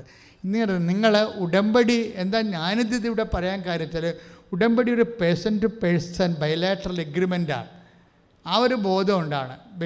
നീ ഒരു വ്യക്തി, നിൻ്റെ ദൈവം വേറെ ഒരു വ്യക്തി. നിങ്ങളൊന്ന് ചിന്തിച്ച് നോക്കിയേ, ദൈവം ഒരു എഗ്രിമെൻറ്റിന് തയ്യാറായി നിൻ്റെ മുമ്പിൽ നിൽക്കുന്നതാണ്. അതിൻ്റെ ചരിത്രമാണ് ബൈബിള്. ദൈവം ഒരു എഗ്രിമെൻ്റ്, എന്ത് ബേസിൽ നമ്മളും ദൈവമായിട്ട് എഗ്രിമെൻ്റ് ചെയ്യാൻ? പണ്ട് എലി കുളിച്ചോണ്ട് നിന്നപ്പോൾ, അങ്ങനെ കഥയാണ് കേട്ടോ, ഞാൻ ഇടയ്ക്ക് കഥ പറയാറില്ല, ഞാനും പെട്ടെന്ന് ഓർത്ത പറഞ്ഞാൽ, എലി കുളിച്ചോണ്ട് നിൽക്കുകയാണ് പുഴയിൽ. കുളിച്ച് കയറിയപ്പോൾ എലിയുടെ നിക്കർ കാണാനില്ല. അപ്പം എൻ്റെ നിക്കറെന്ത് എല്ലാവരും നോക്കറുണ്ട്. അപ്പോഴാണ് ആന വന്നത്. ആനയോട് ആന എൻ്റെ നിക്കർ എടുത്താന്ന് ചോദിച്ചു. കഥ മനസ്സിലായില്ലേ? എന്താണ്? എലിയുടെ നിക്കറൊക്കെയാണ് ആനക്ക് പാകമാകണത്. ആനയോട് എലി ചോദിക്കണേ എൻ്റെ നിക്കർ എടുത്താന്ന് ചോദിച്ചു. എന്നുവെച്ചാൽ എലിയുടെ നിക്കർ ആനക്ക് പാകമാകുക. ഇതാണ് ദൈവവും മനുഷ്യനും തമ്മിലുള്ള പ്രപ്പോർഷൻ. പിടിയിട്ടില്ലേ? ഈ ആളിനോട് നമ്മൾ ഹെൽപ്പ് ചെയ്യാൻ വേണ്ടിയാണ് എഗ്രിമെൻ്റ് ചെയ്യാൻ പറയണത്. ദൈവം നമ്മളുമായിട്ട് നമ്മൾ ഉടമ്പടി ചെയ്യാൻ നമ്മൾ ഈക്വൽ പാർട്ട്നേഴ്സ് അല്ല. ആണോ? ദൈവവും നമ്മളും തമ്മിൽ ഈക്വൽ പാർട്ട്നേഴ്സാണോ? അല്ല. എന്നിട്ട് ഇനിഷ്യേറ്റീവ്, പ്രൈമറി ഇനിഷ്യേറ്റീവ് എടുത്തിട്ട് ദൈവം നമ്മളുമായിട്ട് എഗ്രിമെൻ്റ് ചെയ്യണം. എന്ന് വെച്ചാലേ ഇവിടുത്തെ എഗ്രിമെൻറ്റിനെ കുറിച്ചല്ല പറയണത്. മാത്രമല്ല ബൈബിൾ മൊത്തം എഗ്രിമെൻറ്റാണ്. ബൈബിൾ മൊത്തം ഉടമ്പടിയാണ്. ഉടമ്പടി പുസ്തകം എന്നാണ് എൻ്റെ പേര്. ഇപ്പോൾ ഉടമ്പടി പുസ്തകം എന്ന് പറയുന്നത് കൃപാസനത്തിലെ പുസ്തകത്തിനാണ് പറയുന്നത്, അല്ലേ? പണ്ട് ബൈബിളിനെ വിളിച്ചിരുന്ന പേര്, മോസസ് പോലും ബൈബിളിനെ വിളിച്ചത് ഉടമ്പടി പുസ്തകം എന്നാണ്. നമ്മൾ അറിയണമെങ്കിൽ 24:7 പുറപ്പാടിൻ്റെ പുസ്തകം 24:7 അനന്തരം ഏത് പറഞ്ഞ് അനന്തരം ഉടമ്പടി ഗ്രന്ഥമെടുത്ത് ജനങ്ങൾ കേൾക്കേ വായിച്ചു. അപ്പോൾ അവർ പറഞ്ഞു, കർത്താവ് കൽപ്പിച്ചതെല്ലാം ഞങ്ങൾ ചെയ്യും. അതാണ് ഉടമ്പടി. എപ്പടി കിട്ടില്ലേ? അവൻ പറഞ്ഞതുപോലെ ചെയ്യുക. അതാ പരിശുദ്ധ അമ്മ പറഞ്ഞതല്ലത്. ഉടമ്പടി ബൈബിൾ ഒരു ഉടമ്പടി പുസ്തകമായിരിക്കുമ്പോൾ ദൈവമാണ് ഇനിഷ്യേറ്റീവ് എടുക്കുന്നത് ഉടമ്പടി ചെയ്യാൻ, നമ്മളല്ല. നമ്മളെ ഉടമ്പടിയുമായിട്ട് നമ്മളും ദൈവവുമായിട്ട് ഈക്വൽ പാർട്ട്നേഴ്സ് അല്ല ഉടമ്പടി ചെയ്യാൻ വേണ്ടി. അതുകൊണ്ടാണ് ദൈവം ഇനിഷ്യേറ്റീവ് എടുക്കുന്നത്. ദൈവം ഇനിഷ്യേറ്റീവ് എടുക്കുമ്പോൾ അറിയാമല്ലോ, ഈ ക്രിസ്തുവിനെ നമുക്ക് നൽകുന്നത് ഒരു ഉടമ്പടിയുടെ ഭാഗമാണ്. ക്രിസ്തുവിനെ നമുക്ക് നൽകുന്നത് ദൈവം നൽകിയത് ഒരു ഉടമ്പടിയുടെ ഭാഗമാണ്. പക്ഷെ ഒന്നും ചോദിച്ചില്ല, അഡ്വാൻസോ ഒന്നും ചോദിച്ചില്ല. ബാക്കി എല്ലാത്തിനും നിബന്ധനകളുണ്ട്. ക്രിസ്തുവിനെ നൽകാൻ വേണ്ടി നമ്മളോട് നിബന്ധന ഒന്നും ചെയ്യാൻ പറഞ്ഞില്ല. ഇപ്പം നിങ്ങളോട് ഞങ്ങൾ പറയുന്നില്ല, മരിയൻ ഉടമ്പടിക്ക് നിബന്ധന ഉണ്ട്. രോഗികളെ സന്ദർശിക്കണം, ഭക്ഷണമില്ലാതെ ഭക്ഷണം കൊടുക്കണം. ഞാൻ രോഗിയായിരുന്നു, നിങ്ങളെന്നെ സന്ദർശിച്ചു, എനിക്ക് വിശ്വം നിങ്ങൾക്ക് ഭക്ഷണം തന്നു എന്നൊക്കെ പറയുമ്പോൾ നിങ്ങളോട് നിബന്ധനകൾ പറയും. പക്ഷേ ക്രിസ്തുവിനെ ആണ് ലോകത്തിൻ്റെ ഏറ്റവും വലിയ വാഗ്ദാനം. ആരാണ്?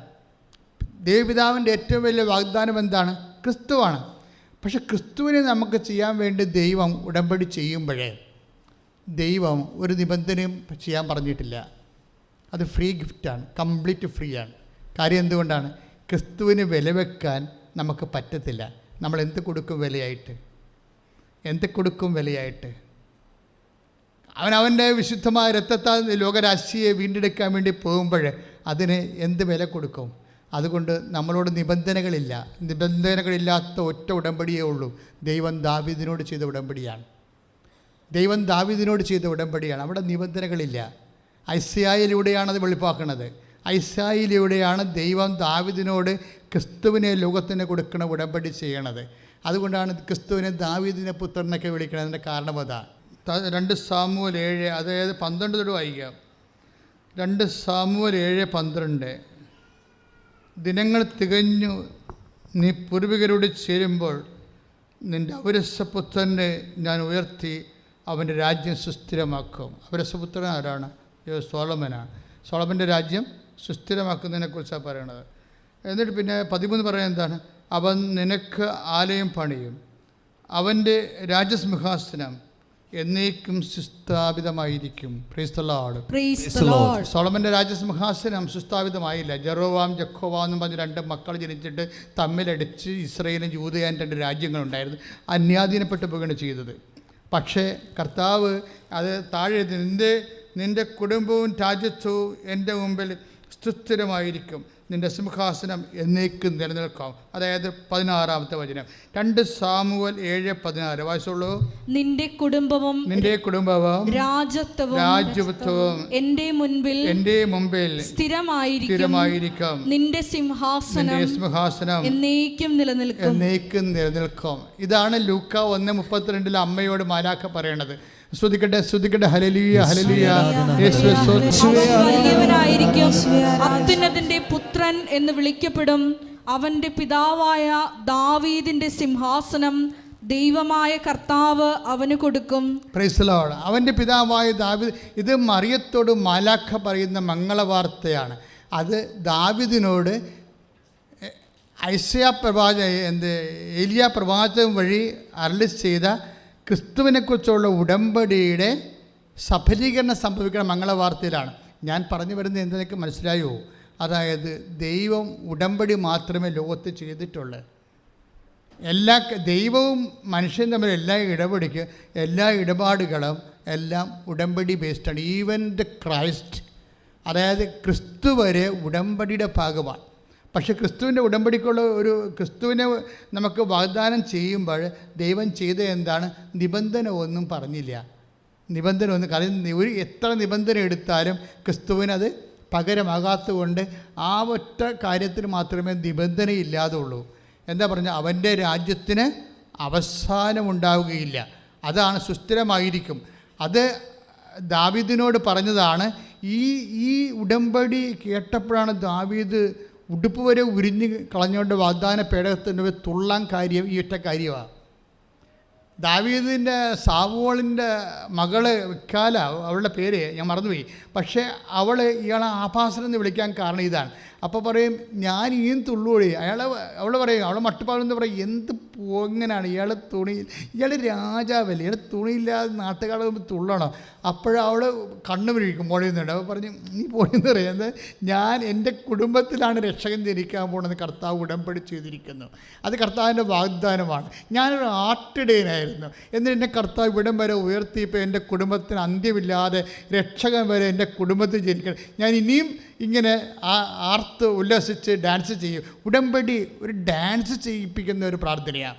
എന്ന് വെച്ച് കഴിഞ്ഞാൽ നമ്മൾ ആ വാഗ്ദാനം ഉറപ്പാണ്. ദാവീദ് എന്തുകൊണ്ടാണ് ഈ വസ്ത്രം വരെ അഴിച്ചിട്ടിട്ട്, അതിൻ്റെ അർത്ഥം എന്ന് വെച്ചാൽ അദ്ദേഹം അതായത് ദൈവം സന്തോഷം കൊണ്ട് ചെയ്യണ ഒരു കാര്യമാണത്. സന്തോഷം കൊണ്ട്, അതായത് വാഗ്ദാന പേടകത്തിൻ്റെ ചുറ്റുവിള കറങ്ങി നടന്ന് ഡാൻസ് കളിക്കും. എന്തിനാണ് പറഞ്ഞത്? ഈ ഉടമ്പടി എടുത്തതിനെ അത്രയും അദ്ദേഹം വിശ്വസിച്ചതിലേ. എത്രയോ വർഷങ്ങൾക്ക് ശേഷമാണ് അത് നിറവേറണത്. പക്ഷേ അത് നിറവേറിയതുപോലെയാണ് ഈ മനുഷ്യൻ ഡാൻസ് കളിക്കണത്. അതെന്ന് പറയുന്നത് അമ്മയെ കാണുമ്പോൾ എലിസബത്ത് എന്താ പറയണത്? അമ്മയെ കാണുമ്പോൾ എലിസബത്ത് എന്താ പറയണത്? മേരി, കർത്താവ് നിന്നോട് അളിച്ചത കാര്യങ്ങളെ നിറവേറുമെന്ന് വിശ്വസിച്ച നീ ഭാഗ്യവതി. അതാണ് സംഭവം. ഇപ്പോൾ ഉടമ്പടി എടുക്കുമ്പോൾ തന്നെ ഞാൻ എന്താ ഉദ്ദേശിക്കണത്? ഉടമ്പടി എടുക്കുമ്പോൾ തന്നെ നിങ്ങൾ തുള്ളിച്ചാടണം. എന്താണ്? അതർ പാർട്ടി, കൗണ്ടർ പാർട്ടി, നിങ്ങളുടെ ഈക്വൽ പാർട്ട്ണറാണ് നിൽക്കുന്ന ആൾ വിശ്വസ്തനാണ്. പക്ഷേ കണ്ട ആൾക്ക് അനുഗ്രഹം പ്രാപിച്ച ആൾക്കാരില്ല. കാനങ്കാരിയൊക്കെ എന്താ ചെയ്യുക? കാനങ്കാരിയുടെ വിശ്വാസം, അതായത് 15 നമ്മുടെ മത്തായി ശ്ലീഹായുടെ സുവിശേഷം 15:22 വായിച്ചോളൂ. മത്തായി ശ്ലീഹ 15:22. സ്തുതികട്ടെ ഹല്ലേലൂയ.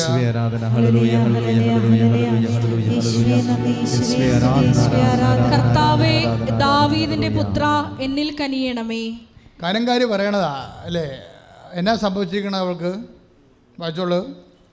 യേശു അവിടെ നിന്ന് പുറപ്പെട്ട് ടയർ, സീദോൻ എന്നീ പ്രദേശങ്ങളിലെത്തി.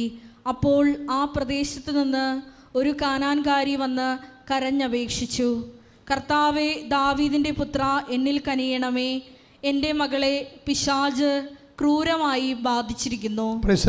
ഇവിടെ വെച്ചാൽ ദാവീദിന്റെ പുത്ര എന്ന് വിളിക്കുമ്പോൾ യേശുവിനെ വിളിക്കാൻ എന്താണ്? ഉടമ്പടിയുടെ ദൈവപുത്ര എന്നാണ് വിളിക്കണത്. ഉടമ്പടിയാണ് അവിടുത്തെ വിഷയം. ദാവീദുമായിട്ട് യേശു കണക്ട് ചെയ്യണത് ഉടമ്പടി പ്രകാരമാണ്.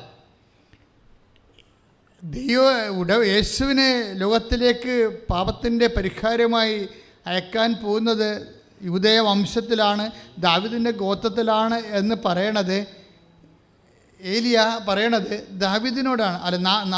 നാഥാൻ പറയണത് ദാവീദിനോടാണ് പറയണത്. അപ്പോൾ ദാവീദിൻ്റെ പുത്ര എന്ന് വിളിച്ചു കഴിഞ്ഞാൽ എൻ്റെ അർത്ഥം ഉടമ്പടിയുടെ ദൈവമേ എന്നാണ്. നമ്മളെപ്പോഴും ശ്രദ്ധിക്കേണ്ടത്, നിങ്ങൾ വിശ്വാസിയായാലും, അതായത് നിങ്ങൾ ഏത് തരത്തിൽ ഏത് ഡിനോമിനേഷനുള്ള ആൾക്കാരായാലും ഉടമ്പടി വർക്ക് ചെയ്യണത് ഒരു പൊതു പദ്ധതി പ്രകാരമാണ്. ദൈവത്തിൻ്റെ ഉടമ്പടിയിൽ ആ ഉടമ്പടിയിലുള്ളതാണ് നമുക്ക് ആനുകൂല്യവും അനുഗ്രഹവും എല്ലാം ഉറപ്പ് വരുത്തുന്നത് ഉടമ്പടിയാണ്. അതിൽ വിശ്വാസം നമുക്ക് തോന്നിയാൽ തീർച്ചയായിട്ടും നമുക്ക് മെറിറ്റില്ലായിരിക്കും. നമ്മൾ മെറിറ്റില്ല. പക്ഷേ കാനങ്കാരി പറയുന്നത് ശരിയാണ്, എനിക്ക് മെറിറ്റില്ല. പക്ഷേ ഉടമ്പടി വർക്കൗട്ട് ചെയ്യണത് എങ്ങനെയാണ്? Not by merit but by ഗ്രേസിലാണ് വർക്ക് ചെയ്യണത്. എഫേസ്യൻസ് 2:8 വർക്ക് ചെയ്യണത്. അതായത് പലതും നമ്മുടെ മെറിറ്റിലല്ല, ഗ്രേസ് ദൈവം നിർലോഭമായിട്ട് നൽകുന്ന ഗ്രേസിലാണ്. അതുകൊണ്ടാണ് 1:28 അമ്മയോട് പറയത്തില്ലേ, എന്താണ്, നീ ദൈവതിരുസന്നിധി, മാലാഖ എന്താ പറയണത്, നീ ദൈവതിരുസന്നിധിയിൽ മെരിറ്റ് കണ്ടെത്തിയിരിക്കുന്നു എന്നല്ല പറയണത്. എന്താ പറയണത്? കൃപ കണ്ടെത്തിയിരിക്കുന്നു. ആ വാക്കെല്ലാം അളന്ന് തൂക്കിയാണ് ബൈബിൾ പറയണത്. അമ്മയെ കാണുമ്പോൾ ഈശോനെ നൽകാൻ വേണ്ടി, അവളുടെ ഉദരത്തിലേക്ക് നിക്ഷേപിക്കാൻ വേണ്ടി മാലാഖ വരുമ്പോൾ പറയണെന്താണ്, 1:28 മറിയമേ നീ ദൈവതിരുസന്നിധിയിൽ എന്ത് കണ്ടെത്തിയിരിക്കുന്നു? ആ കൃപ കണ്ടെത്തിയിരിക്കുന്നു. അല്ല മെരിറ്റല്ല, എന്ന് വെച്ച് കഴിഞ്ഞാൽ യോഗ്യതയല്ല. മറിയത്തിൻ്റെ യോഗ്യതയിലല്ല ക്രിസ്തുവിനെ ലോകത്തിന് ദൈവം നൽകണത്. കാര്യം ക്രിസ്തുവിനെ സ്വീകരിക്കാൻ വേണ്ടി മാത്രം ഈ ലോകത്ത് മനുഷ്യൻ്റെ സന്തതിയിൽ ആരും യോഗ്യമല്ല. അപ്പോൾ ദൈവം നിർലോഭമായി കൊടുക്കുന്ന ഗ്രേസാണ്. പക്ഷേ ഗ്രേസിന് വേണ്ടി തിരഞ്ഞെടുത്തതാകട്ടെ മറിയം. കാര്യം മറിയം ഗ്രേസ് തിരഞ്ഞെടുക്കാൻ വേണ്ടി മാത്രം യോഗ്യതയാണ്. അതാണ് മറിയത്തിൻ്റെ യോഗ്യത.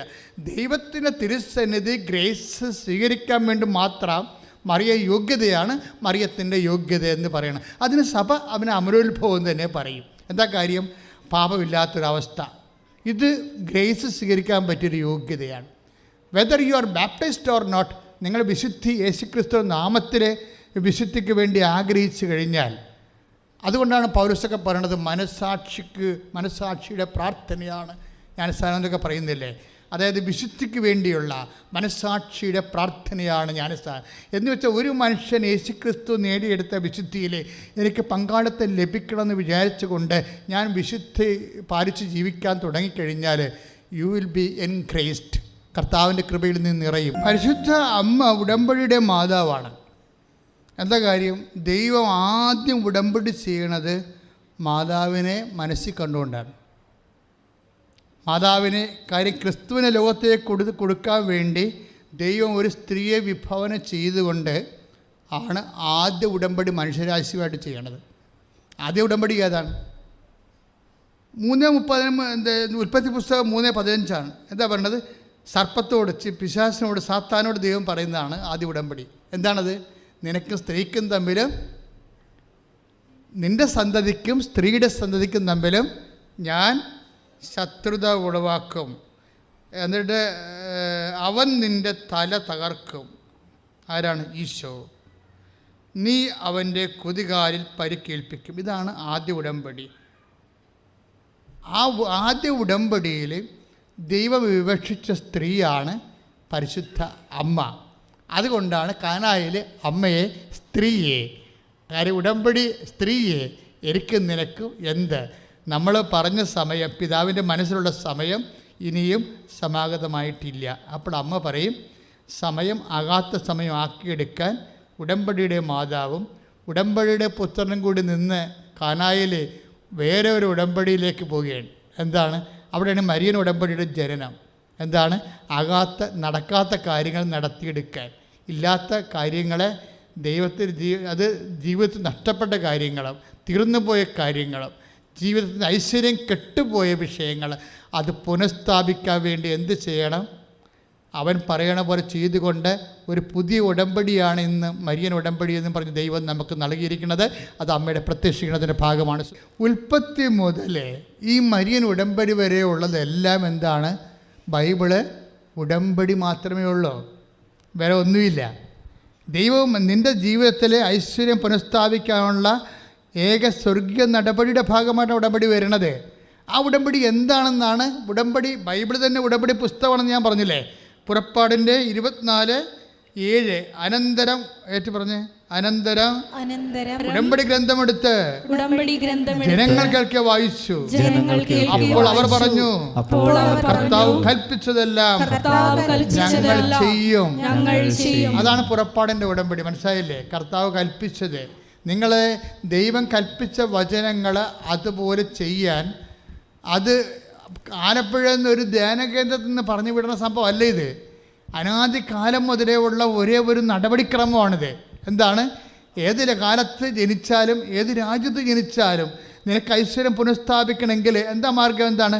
കർത്താവ് പറഞ്ഞതെല്ലാം, അതാണ് പറയണത്, കർത്താവ് കൽപ്പിച്ചതെല്ലാം പറഞ്ഞേ, കൽപ്പിച്ചതെല്ലാം ഞങ്ങൾ ചെയ്യും, ഞങ്ങൾ അനുസരണയുള്ളവരായിരിക്കും. അതാണ് പുറപ്പാടിൻ്റെ പുസ്തകം 7 23:7 പറയുന്നത്. കാര്യം 24:7 പറയുന്നത് എന്താണ്? ഞങ്ങൾ അനുസരണയുള്ളവരായിരിക്കും. അനുസരണയുള്ളവരായ എന്താ ഗുണം? എന്താ? കർത്താവ് കൽപ്പിച്ചതെല്ലാം ചെയ്താലുള്ള ഗുണം എന്താ? അനുസരിച്ചാൽ നിങ്ങൾ ഐശ്വര്യം പ്രാപിക്കും. കൈ ഇടിച്ച് കർത്താവ്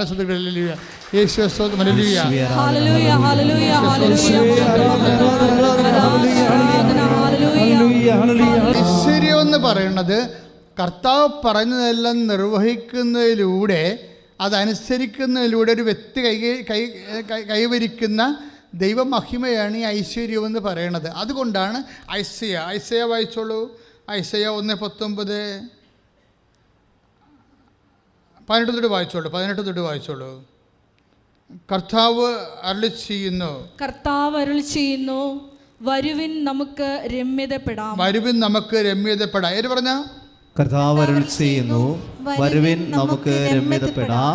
നിങ്ങളുടെ പാപങ്ങൾ കടും ചുമപ്പാണെങ്കിലും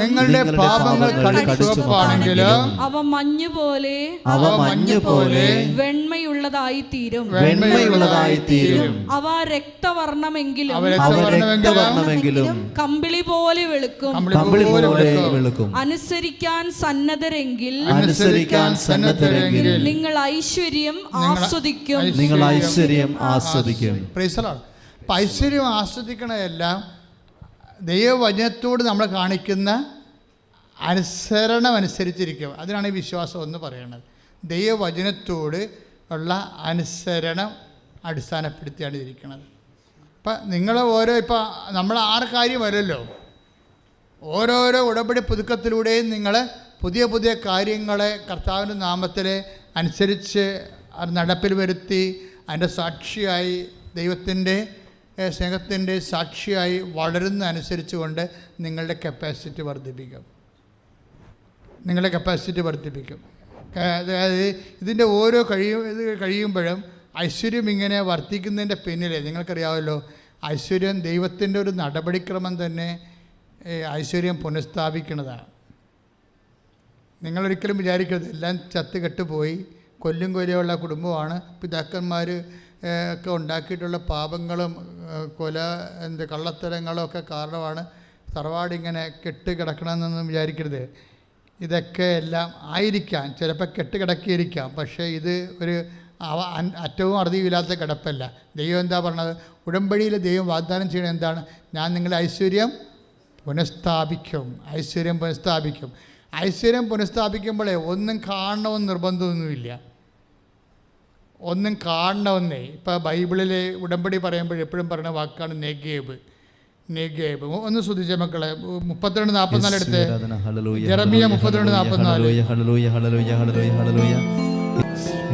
അവർ ബെഞ്ചമിൻ ദേശത്തും ജെറുസലേമിന് ചുറ്റുമുള്ള സ്ഥലങ്ങളിലും യൂദയായിലും മലമ്പ്രദേശത്തും താഴ്വരയിലും നെഗേബിലുമുള്ള പട്ടണങ്ങളിലും നിലങ്ങൾ വിലയ്ക്ക് വാങ്ങി ആധാരമെഴുതി മുദ്രവെച്ച് സാക്ഷികളെ കൊണ്ട് ഒപ്പിടുവിക്കും. വാഗ്ദാനം നോക്കി, ഈ ആധാരം എടുത്ത് സാക്ഷികളെ വെക്കണത് മുദ്രപത്രം എല്ലാം. ഇന്നിപ്പോൾ ഒത്തിരി ആൾക്കാർ സ്ഥലങ്ങളുടെ കാര്യത്തിൽ സാക്ഷ്യം പറയണില്ലേ? എന്താ കാര്യം എന്ന് വെച്ചാൽ ഈ ഉടമ്പടിയിൽ ഒരു മനുഷ്യൻ സർവൈവ് ചെയ്യാനുള്ള എല്ലാ കാര്യവും ഉടമ്പടിയിലുണ്ട്. വീട് വെക്കണതുണ്ട്, അതിൻ്റെ താമസിക്കണമുണ്ട്, കല്യാണം കഴിക്കണമുണ്ട്, മക്കളുണ്ടാകണമുണ്ട്. അതായത് ഒരു മനുഷ്യന് ആവശ്യമായ എല്ലാ ഉടമ്പടിയുടെ പരിധി വരുന്നതാണ്. ഇപ്പം എന്നാ പറയണത്? ഐസയ 32:44 വായിച്ചോളൂ. ജെറമിയ വായിച്ചോളൂ, ഒന്നൊരു വായിച്ചോളൂ. അവർ ബെഞ്ചമിൻ ദേശത്തും അവർ ബെഞ്ചമിൻ ദേശത്തും ജെറുസലേമിന് ചുറ്റുമുള്ള സ്ഥലങ്ങളിലും യൂദയായിലും മലമ്പ്രദേശത്തും താഴ്വരയിലും നെഗേബിലുമുള്ള പട്ടണങ്ങളിലും നിലങ്ങൾ വിലയ്ക്ക് വാങ്ങി ആധാരമെഴുതി മുദ്രവെച്ച് സാക്ഷികളെ കൊണ്ട് ഒപ്പിടുവിക്കും. ഞാൻ അവർക്ക് വീണ്ടും ഐശ്വര്യം നൽകും. അത് എന്നാ സംഭവം എന്ന് അറിയാമോ? ആധാരം മേടിക്കും എന്നൊക്കെ പറഞ്ഞതിൻ്റെ കാരണം എന്ന് വെച്ച് കഴിഞ്ഞാൽ ഇവരിവിടെ സ്ഥിരമായിട്ട് താമസിക്കുന്നതിൻ്റെ അർത്ഥം ബൈബിളിലെ. ഇനി കെട്ടും കിടക്കയും എടുത്ത് കൂടും കുടുക്കയും എടുത്ത് വിപ്രാസികളെ പോലെ ഓടേണ്ടി വരത്തില്ല. ഐശ്വര്യം നിന്ന് പ്രാപിക്കുമെന്ന് പറയുകയാണ്. അതാണ് പ്രശ്നം. അതായത് ഇതെല്ലാം പുനഃസ്ഥാപിക്കുന്നതിൻ്റെ ഭാഗമാണ് ഇതെല്ലാം. അതുകൊണ്ട് അച്ഛൻ എല്ലാ കേസും എടുക്കണേ. നിങ്ങൾക്ക് വീടില്ല എന്നൊക്കെ പറഞ്ഞാലും ഭാഗ ഉടമ്പടി നടക്കണില്ല എന്ന് പറഞ്ഞാലും തമ്മിൽ തല്ലാണ് വെച്ചാൽ കോടതിയിലാണ് ചേട്ടനും അനുജനും എന്നൊക്കെ പറഞ്ഞാലും ഞാൻ കേസ് എടുക്കും. എന്താ കാര്യം? കർത്താവിൻ്റെ വാഗ്ദാനം ഉടമ്പടി പ്രകാരമുണ്ട്. എന്താണ്? അവർ സ്ഥലം വാങ്ങും, മുദ്ര വെക്കും, സാക്ഷികളെ പിടിവെക്കും, അവരവിടെ താമസിക്കും. അല്ല, അവർ വീടുകൾ വെക്കും, അവിടെ താമസിക്കും. അപ്പം 65 അത് ഉടമ്പടിയിലാണ്. 65 വായിച്ചോളൂ, 21 തൊട്ട് വായിച്ചോളൂ. ശ്രുതികടെ ഹല്ലേലൂയ. അവർ ഭവനങ്ങൾ പണിത് വാസമുറപ്പിക്കും. Price the Lord. ഏറ്റു പറഞ്ഞേ 65:21 എന്താണ് പറയണത്? അവർ പറഞ്ഞോളൂ. ഭവനങ്ങൾ പണിത് വാസമുറപ്പിക്കും.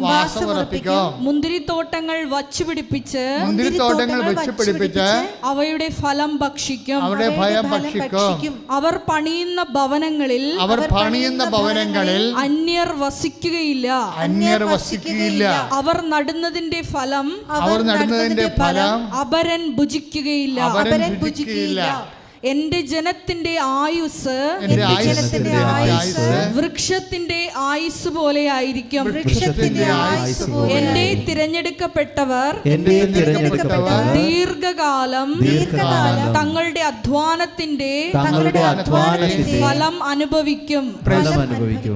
അപ്പോൾ ഇതൊക്കെ നമുക്ക് നൽകിയിരിക്കുന്ന നമ്മുടെ വീട് വെക്കണതും താമസിക്കണതും കൃഷി ചെയ്യണതും ഫലം അനുഭവിക്കണതും ജോലി ചെയ്യണതും കൂലി വാങ്ങണതും അവിടെ അതുകൊണ്ട് നമ്മൾ അനുഭവിക്കുമെന്നാണ് പറയണത്. ചില ആൾക്കാർക്ക് അനുഭവിക്കാൻ പറ്റണില്ലല്ലോ, അല്ലേ? ജോലിയുണ്ട്, വീടുണ്ട്, എല്ലാം ഉണ്ടെങ്കിലും എന്തെങ്കിലും മണ്ടത്തം തീരുമാനം എടുത്തു കഴിയുമ്പോൾ ഇന്നാളെ ഒരുത്തം വന്നിട്ടുണ്ടായിരുന്നു, ജാമ്യം നിന്ന് വെച്ചാൽ ഇപ്പം ഞങ്ങളെ ഭർത്താവ് അകത്തായെന്ന്. വല്ല കാര്യമുണ്ട്? ജാമ്യം നിൽക്കരുതെന്ന് പറഞ്ഞിട്ടുണ്ട്. ആളെന്തരം നോക്കി വേണം ജാമ്യം നിൽക്കുകയാണെന്ന് ബൈബിൾ പറയുന്നുണ്ട്. കൂട്ടുകാരനാണ് ആന കൂന എന്നൊക്കെ പറഞ്ഞ് ഇപ്പം ചത്തകളെന്നൊക്കെ പറയുമ്പോൾ കുറേ ജാമ്യം നിൽക്കും. അവൻ ഭയങ്കര ഫ്രോഡായിരിക്കും. അവൻ പൈസ അടക്കത്തില്ല. അവൻ നിന്നപ്പോൾ തന്നെ വിചാരിച്ചാൽ നമ്മളെ കൂട്ടാൻ വിചാരിച്ച് കാണും. കാര്യം ഇങ്ങനെയുള്ള രോഗമുള്ള ആൾക്കാരുണ്ടാവും. എപ്പോഴും നിലയം പിടിച്ച് അത് ഇപ്പം ചത്തുകളി ആന കൂന എന്നൊക്കെ പറഞ്ഞ് നടന്ന് നമ്മളെ കൊണ്ട് ഒരു പണി ചെയ്യിക്കും. ഈ അയ്യോ ഭാവികളായിട്ടുള്ള നിഷ്കളങ്കരായിരിക്കുന്നവർക്ക് എല്ലാം ഒപ്പിട്ട് കൊടുക്കും. അവസാനം നമ്മൾ ശമ്പളത്തിൽ നിന്ന് പോവുകയും ചെയ്യും. നമ്മളെ ചിലപ്പോൾ അകത്തുമാകും. അവൻ മുങ്ങുകയാണെങ്കിൽ നമുക്ക് അകത്താകത്തില്ലേ? അപ്പോൾ ഇതൊന്നും ചെയ്യരുതെന്ന് ബൈബിളുണ്ട്. ബൈബിൾ എന്ത് പരസ്നേഹം പറഞ്ഞാലും ആളും തരം നോക്കി നിങ്ങൾ ചെന്നായ്ക്കളുടെ ഇടയിലേക്കാണ് കുഞ്ഞാടുകളെപ്പോലെ വിടുന്നത്, സർപ്പങ്ങളെപ്പോലെ വിവേകം ഉണ്ടാകണമെന്നൊക്കെ പറഞ്ഞിട്ടുണ്ട് ഇല്ലേ? അത് അല്ല, ശുദ്ധഗതിക്ക് ഇങ്ങനെ ഓരോ കാര്യം ചെയ്ത് കൂട്ടണമല്ല. 10 പ്രാവശ്യം ചിന്തിക്കാതെ ചില കാര്യങ്ങൾ ചെയ്യാൻ പറ്റത്തില്ല. കാര്യം ആവശ്യമില്ലാത്ത അസമാധാനം എന്തിനാണ് നീ വലിച്ചു വരുത്തുന്നത്? ആവശ്യമില്ലാത്ത അസമാധാനം. അപ്പോഴും സഹായിക്കേണ്ടതെന്നല്ല പറയണത്. അതിൻ്റെ അർത്ഥം കാര്യങ്ങൾ മനസ്സിലാക്കി സത്യം നമുക്ക് ഉറപ്പ് ബോധമൊക്കെ ഉണ്ടാകണം. ആ കാര്യത്തിൽ സഹായിക്കുന്ന കാര്യത്തിൽ വിവേകം ഉണ്ടാകണമെന്നതിൻ്റെ അർത്ഥം. സ്നേഹത്തെക്കാളും വലിയൊരു സാധനമാണ് വിവേകം. Prudence the queen of virtue എന്നാണ് പറയുന്നത്. ഞങ്ങളൊക്കെ പഠിച്ചിരിക്കുന്നത്. And prudence is the queen of virtue. പുണ്യങ്ങളുടെയൊക്കെ രാജകുമാരിയാണ് വിവേകം എന്ന് പറയണത്. വിവേകം ഇല്ലാതെ കണ്ട് ആരെങ്കിലും 2 വെള്ളം മേടിച്ച് കൊടുത്ത് 10 പ്രാവശ്യം ചിരിച്ചു പോയിട്ടുണ്ടെങ്കിൽ പിന്നെ അവൻ പറയുന്ന കാര്യങ്ങളൊക്കെ എല്ലാം ചെയ്തു കൊടുക്കും. വല്ല മണ്ടത്തരം ഉണ്ടാകും. ചിരിക്കാത്തൊരു ചിരിക്കാൻ തുടങ്ങുമ്പോൾ തന്നെ ഓർക്ക് എന്തൊരു കുഴപ്പമുണ്ടല്ലോ. ആദ്യം പാമ്പ് ആദ്യമൊന്നും അവയോട് സംസാരിക്കത്തില്ലായിരുന്നു, ചുമ്മാ ചിരിക്കുണ്ടായിരുന്നുള്ളൂ. ആദ്യം പാമ്പ് അവയോടൊന്നും സംസാരിക്കത്തില്ലായിരുന്നു, ചുമ്മാ കാണുമ്പോൾ ഒരു ചിരി, അത്രയേ ഉള്ളൂ. അങ്ങനെയാണ് അവസാനം കുടുങ്ങിപ്പോയത്. അപ്പോൾ എൻ്റെ പ്രശ്നം വെച്ച് കഴിഞ്ഞാൽ വിവേകം ഉണ്ടാകണം എന്നർത്ഥം. വിവേകം ഉണ്ടാകണമെങ്കിലേ പൂട്ട് വേണം. എന്താണ്? ലോക്ക് വേണം. എന്തിന്? ബുദ്ധിക്കും വേണം, ഹൃദയത്തിനും വേണം. അങ്ങനെ ലോക്ക് വേണമെങ്കിലേ നിരന്തരം കർത്താവുമായിട്ട് ബന്ധം വേണം. അതാണ് വിഷയം. കർത്താവുമായിട്ട് അങ്ങനെയാണ് ഇത് ലോക്കാകണത്. അല്ല, നമുക്ക് ദൈവമായിട്ട് ബന്ധമില്ല, മനുഷ്യനെ മതി എന്നും പറഞ്ഞ് അധികാരം മതി, സ്വാധീനം മതി, നാട്ടിൽ നല്ല പേര് മതി, മറ്റെല്ലാവരും നമ്മളെ നല്ല ആളെന്ന് പറയണം, അത് നല്ല ചെറുക്കനാണ്, നല്ല ആണെന്നൊക്കെ പറഞ്ഞ് നല്ല വാക്ക് കിട്ടിയാൽ മതി. ഇങ്ങനെ നടക്കുന്ന ആൾക്കാർ മിക്കവാറും പണി മേടിക്കാൻ സാധ്യതയുണ്ട്. കാരണം ദൈവത്തെ മറന്നാണ് മനുഷ്യനെ ദൈവത്തെക്കാൾ വലിയ ആളായിട്ട് കണക്കാക്കുകയാണ്. എനിക്കൊരു മതമില്ല, മനുഷ്യനാണ് എൻ്റെ മതം എന്നൊക്കെ പറഞ്ഞ് നടക്കുന്ന ആൾക്കാരില്ലേ. അത് ചുമ്മാ ബി പറയണതാണ്. അവർ പറയാൻ വേണ്ടി എന്തും പറയണം. അതൊക്കെ അതൊന്നുമില്ല. അടിയൊഴുക്കുമ്പോൾ മാങ്ങയുടെ പുളി അറിയത്തുള്ളൂ, ചെന്ന് നോക്കണം വേറെ അറിയണമെങ്കിൽ. അതൊക്കെ ചുമ്മാ പറയണം. അതൊന്നുമല്ല, അത് ഞാൻ മൈൻഡ് ചെയ്തില്ല. അതല്ല വിഷയം. അതായത് നമ്മളൊരു കാര്യം ചെയ്യുന്ന മുമ്പ് ഇങ്ങനെയുള്ള നമ്മളകത്ത് പോകുന്നത് അല്ലെങ്കിൽ ആപ്പിലാകണ വിഷയം ദൈവം ബ്ലോക്ക് ചെയ്യും. ആ ഒരു ബോധം നിങ്ങൾക്ക് ഉണ്ടാകണം. നിങ്ങളിങ്ങനെ കാര്യം ആപ്പിലാകേണ്ട കാര്യമില്ല, ദൈവം ബ്ലോക്ക് ചെയ്യും ഉടനെ. ബലാമൻ്റെ കഴുതയുടെ കാര്യം കേട്ടിട്ടില്ലേ? ബലാമൻ്റെ കഴുത ബാലാമിനെ കൊണ്ട് പോകുമ്പോൾ ബാലാക്ക് വിളിച്ചിട്ട് പോണതാണ്. ഇസ്രായേൽക്കാരെ ശപിക്കാൻ വേണ്ടി പോണതാണ്. ബാലാമിനെ അറിയാൻ പാടില്ല. ഇസ്രായേൽക്കാരെ ചതിക്കാൻ വേണ്ടി ബാലാക്ക് വിളിക്കുകയാണ്. കള്ളപ്രവാചകനാണ് ബാലാക്ക്. ബാലാക്ക് വിളിക്കുമ്പോൾ ബാലാം പോവും, കഴുതയുടെ പുറത്ത് പോവും. കവിത എന്ത് ചെയ്യും?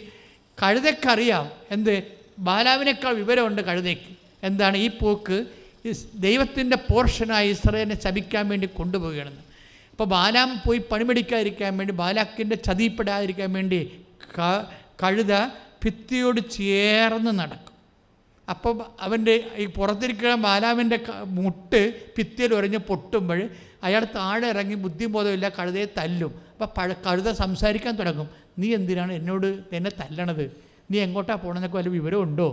അതാണ് ദൈവത്തിൻ്റെ സംരക്ഷണം.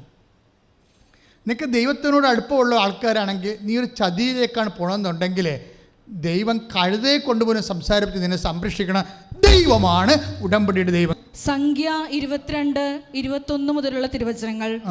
ബാലാം രാവിലെ എഴുന്നേറ്റ് കഴുതയ്ക്ക് ജീനിയിട്ട് മൊവാബിലെ പ്രഭുക്കന്മാരോടൊപ്പം പുറപ്പെട്ടു. അവൻ പോയതുകൊണ്ട് ദൈവത്തിൻ്റെ കോപം ജ്വലിച്ചു. കർത്താവിൻ്റെ ദൂതൻ വഴിയിൽ അവനെതിരെ നിന്നു. കഴുതപ്പുറത്ത് സഞ്ചരിച്ചിരുന്ന ബാലാമിൻ്റെ കൂടെ 2 ഭൃത്യന്മാരുമുണ്ടായിരുന്നു. കർത്താവിൻ്റെ ദൂതൻ ഊരിയ വാളുമായി വഴിയിൽ നിൽക്കുന്നത് കണ്ട് കഴുത വയലിലേക്ക് ചാടി. വഴിയിലേക്ക് തിരിച്ചു കൊണ്ടുവരാൻ ബാലാം അതിനെ അടിച്ചു. അപ്പോൾ കർത്താവിൻ്റെ ദൂതൻ മുന്തിരിത്തോട്ടത്തിൽ ഇരുവശവും മതിലുള്ള ഇടുങ്ങിയ വഴിയിൽ നിന്നു. കർത്താവിൻ്റെ ദൂതനെ കണ്ട് കഴുത മതിലിനോട് ചേർന്ന് ഒതുങ്ങി. ബാലാമിൻ്റെ കാൽ മതിലിൽ ഉരഞ്ഞു. അവൻ കഴുതയെ വീണ്ടും അടിച്ചു. കർത്താവിൻ്റെ ദൂതൻ മുമ്പോട്ട് പോയി ഇടം വലം തിരിയാൻ ഇടമില്ലാത്ത ഇടുങ്ങിയ സ്ഥലത്തു നിന്നു. ദൂതനെ കണ്ടപ്പോൾ കഴുത കിടന്നുകളഞ്ഞു. ബാലാമിൻ്റെ കോപം ജ്വലിച്ചു. അവൻ വടികൊണ്ട് കഴുതയെ അടിച്ചു. അപ്പോൾ കർത്താവ് കഴുതയ്ക്ക് സംസാരശക്തി നൽകി. 3 പ്രാവശ്യം എന്നെ അടിക്കാൻ ഞാൻ നിന്നോട് എന്തു ദ്രോഹം ചെയ്തു എന്ന് അത് ബാലാമിനോട് ചോദിച്ചു.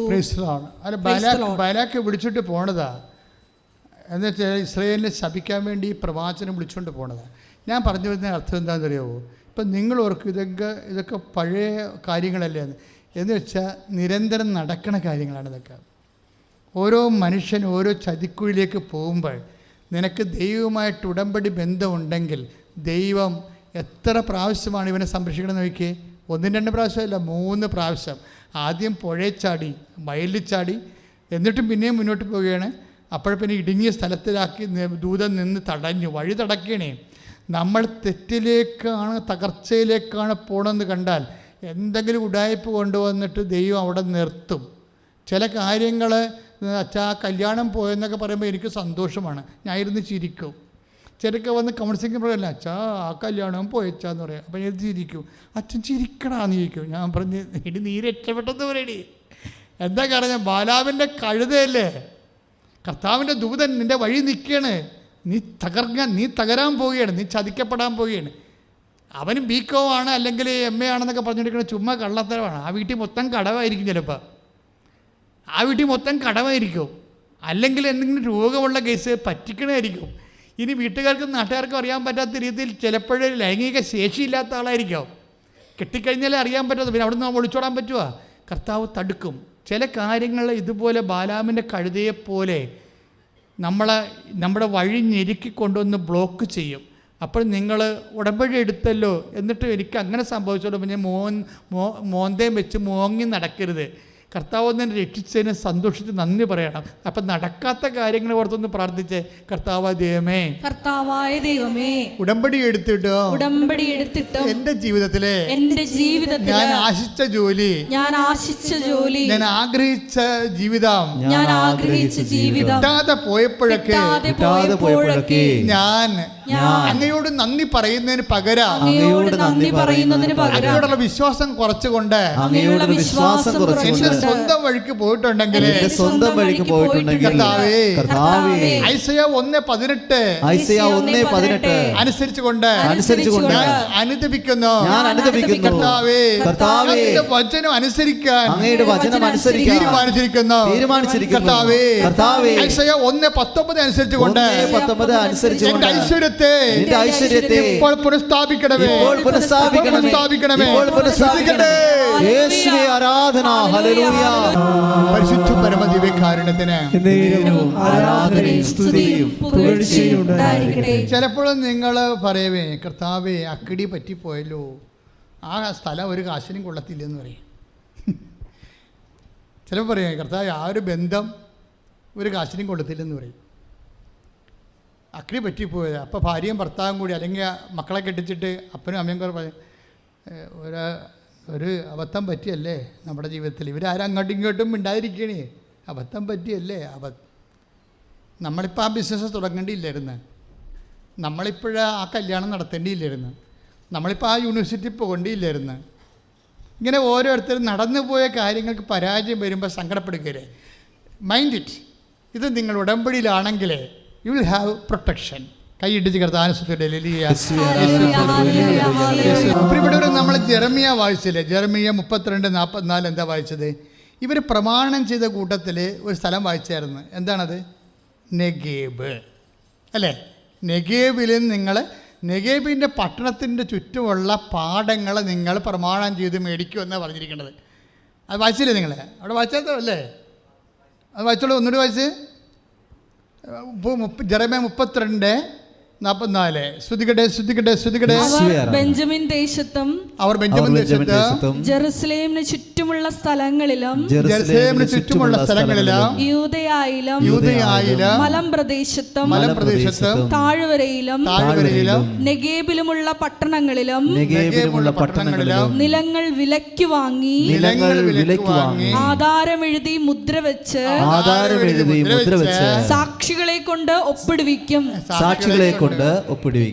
അവിടെ ഉടമ്പടി പ്രകാരം ഇവർ അവസാനം മേടിച്ച സ്ഥലം ഏതാണ്? നെഗേബ് ആണല്ലേ? നെഗേബ് പട്ടണമല്ല, പട്ടണത്തിന് ചുറ്റുമുള്ള സ്ഥലങ്ങളാണ് വാങ്ങിച്ചിരിക്കുന്നത്. ഈ നെഗേബിലെ സ്ഥലത്തിൻ്റെ ചതി എന്താണെന്നറിയാവോ? നെഗേബിലെ സ്ഥലം ഉടമ്പടി പ്രകാരം വിലക്ക് വാങ്ങിച്ചിരിക്കുകയാണ്. പക്ഷേ നെഗേബിലെ സ്ഥലത്തിനൊരു കുഴപ്പമുണ്ട്. എന്താണ്? പാടശേഖരമാണ് പ്രമാണമൊക്കെ വാങ്ങിച്ചു കൊടുത്തിരിക്കുന്നത്. ആധാരം എഴുതി വാങ്ങിച്ചിരിക്കുന്നത് പട്ടണത്തിന് ചുറ്റുമുള്ള പാടശേഖരമാണ്. ഈ പാടശേഖരത്തിൻ്റെ കുഴപ്പം എന്താണെന്നറിയോ? അതായത് ഇവിടെ മഴ പെയ്യത്തില്ല, ചതിക്കപ്പെട്ടാണ് ഈ സംഭവം. പാടമാണ് വാങ്ങിച്ചിരിക്കുന്നത്, ഇവിടെ ആണ്ടിൽ ഒരു മാസമേ മഴ പെയ്യത്തുള്ളൂ. ചില സമയത്ത് നമ്മൾ ഇതുപോലെ ചെന്ന് ഏതെങ്കിലും വരുമാനം ഇല്ലാത്ത പദ്ധതികളെ ചെന്ന് ചാടും. കഴിഞ്ഞ ദിവസം എന്നോടൊരു സുഹൃത്ത് വിളിച്ചു, അച്ഛാ ഞാൻ ഒരു അരിമില്ല് എടുക്കാൻ പോണ്, അച്ഛൻ പ്രാർത്ഥിച്ചിട്ട് പറയണം. ഞാൻ പറഞ്ഞു എനിക്ക് 7 ദിവസം വേണമെന്ന് പറഞ്ഞു. കാര്യം അതിന് 1.5 രൂപ വേണം, 1.25 കോടി രൂപ വേണം. ഞാനൊരു അരിമില്ല് എടുക്കാൻ പോണ്, എനിക്ക് അച്ഛൻ പ്രാർത്ഥിച്ച് പറയാം. അപ്പം ഞാൻ 7 ദിവസം എടുക്കുന്നു. എന്താ കാര്യം? അതുപോലെ കുർബാനൊക്കെ വെക്കണ്ടേ പല കാര്യങ്ങൾക്ക്. എടുത്തോ പിടിച്ചൊന്നും പറഞ്ഞ് എടുക്കാൻ പറ്റും. ജീവിതം കൊണ്ട് നമ്മളെ വെച്ച് കൊടുത്തിട്ട് പിന്നെ തലവൂരാൻ പറ്റുക. ഈ നെഗേബിൽ എന്ത് സംഭവിച്ചിരിക്കുന്നത്? ഇപ്പോൾ ഇൻ കേസ് ഏതെങ്കിലും ഒരു വരുമാനമില്ലാത്ത പദ്ധതി പോയി ചാടിയെന്ന് വിചാരിച്ചോ? വരുമാനമില്ലാത്ത അത്, പക്ഷേ അത് ഉടമ്പടി പ്രകാരം നീ ഉടമ്പടി എടുത്തിട്ടാണ് ഇങ്ങനെയുള്ള കാര്യങ്ങൾ ചെന്ന് വീണെന്ന് വിചാരിച്ചോ? അല്ലാതെ തന്നെ വീണാൽ പോലും നമുക്ക് അവിടെ നിന്ന് രക്ഷപ്പെടാൻ പറ്റും. എന്താ കാര്യം എന്നറിയാമോ? ഇതെല്ലാം വാഗ്ദാനത്തിൻ്റെ പാക്കേജിലുള്ളതാണ്. വാഗ്ദാനത്തിൻ്റെ പാക്കേജിലുള്ളതാണ്. ഉടമ്പടി വർക്കൗട്ട് ചെയ്യണം എങ്ങനെയാണ്? ബൈബിൾ നിൽക്കണം എങ്ങനെയാണ്? ബൈബിൾ നിൽക്കണം എന്താണ്? വാഗ്ദാനങ്ങളിലാണ്. ദൈവം ഏകപക്ഷീയമായി നൽകിയിട്ടുള്ള വാഗ്ദാനങ്ങളിലാണ് ഉടമ്പടി നിൽക്കുന്നത്. ബൈബിൾ വളർന്നു വരണതും എല്ലാം അങ്ങനെയാണ്. ഏകപക്ഷീയമായ ദൈവം നൽകിയിട്ട് അതിന് നിബന്ധനകൾ ഉണ്ടാകുമെന്ന് മാത്രമേ ഉള്ളൂ. യേശുക്രിസ്തുവിന് നൽകിയതിന് മാത്രമേ ദൈവം നിബന്ധന വെക്കാതെ ഉള്ളൂ. ബാക്കി എല്ലാ ഉടമ്പടിക്കും നിബന്ധന ഉണ്ട്. നോഹിനോടാണ് ആദ്യം ഉടമ്പടി ചെയ്തത്, അതിന് നിബന്ധന ഉണ്ട്. എന്താ നിബന്ധന? നീ ആദ്യം പെട്ടകം പണിയാൻ പറഞ്ഞു, അതാണ് നിബന്ധന. അതിൻ്റെ പെട്ടകം പണിതിട്ട് ഈ 2 ജോഡികളെല്ലാം എടുത്ത് അകത്ത് വെച്ച് സൂക്ഷിക്കാൻ, പ്രളയം വരാൻ പോകണമെന്ന് പറഞ്ഞ്. പ്രളയം വന്നു കഴിഞ്ഞപ്പോൾ ദൈവം ഉടമ്പടി ചെയ്തപ്പോൾ വാഗ്ദാനം 2 കൊടുത്തു. ഇനി സന്താന പുഷ്ടിയുള്ളവരെ പെരുകാൻ പറഞ്ഞു.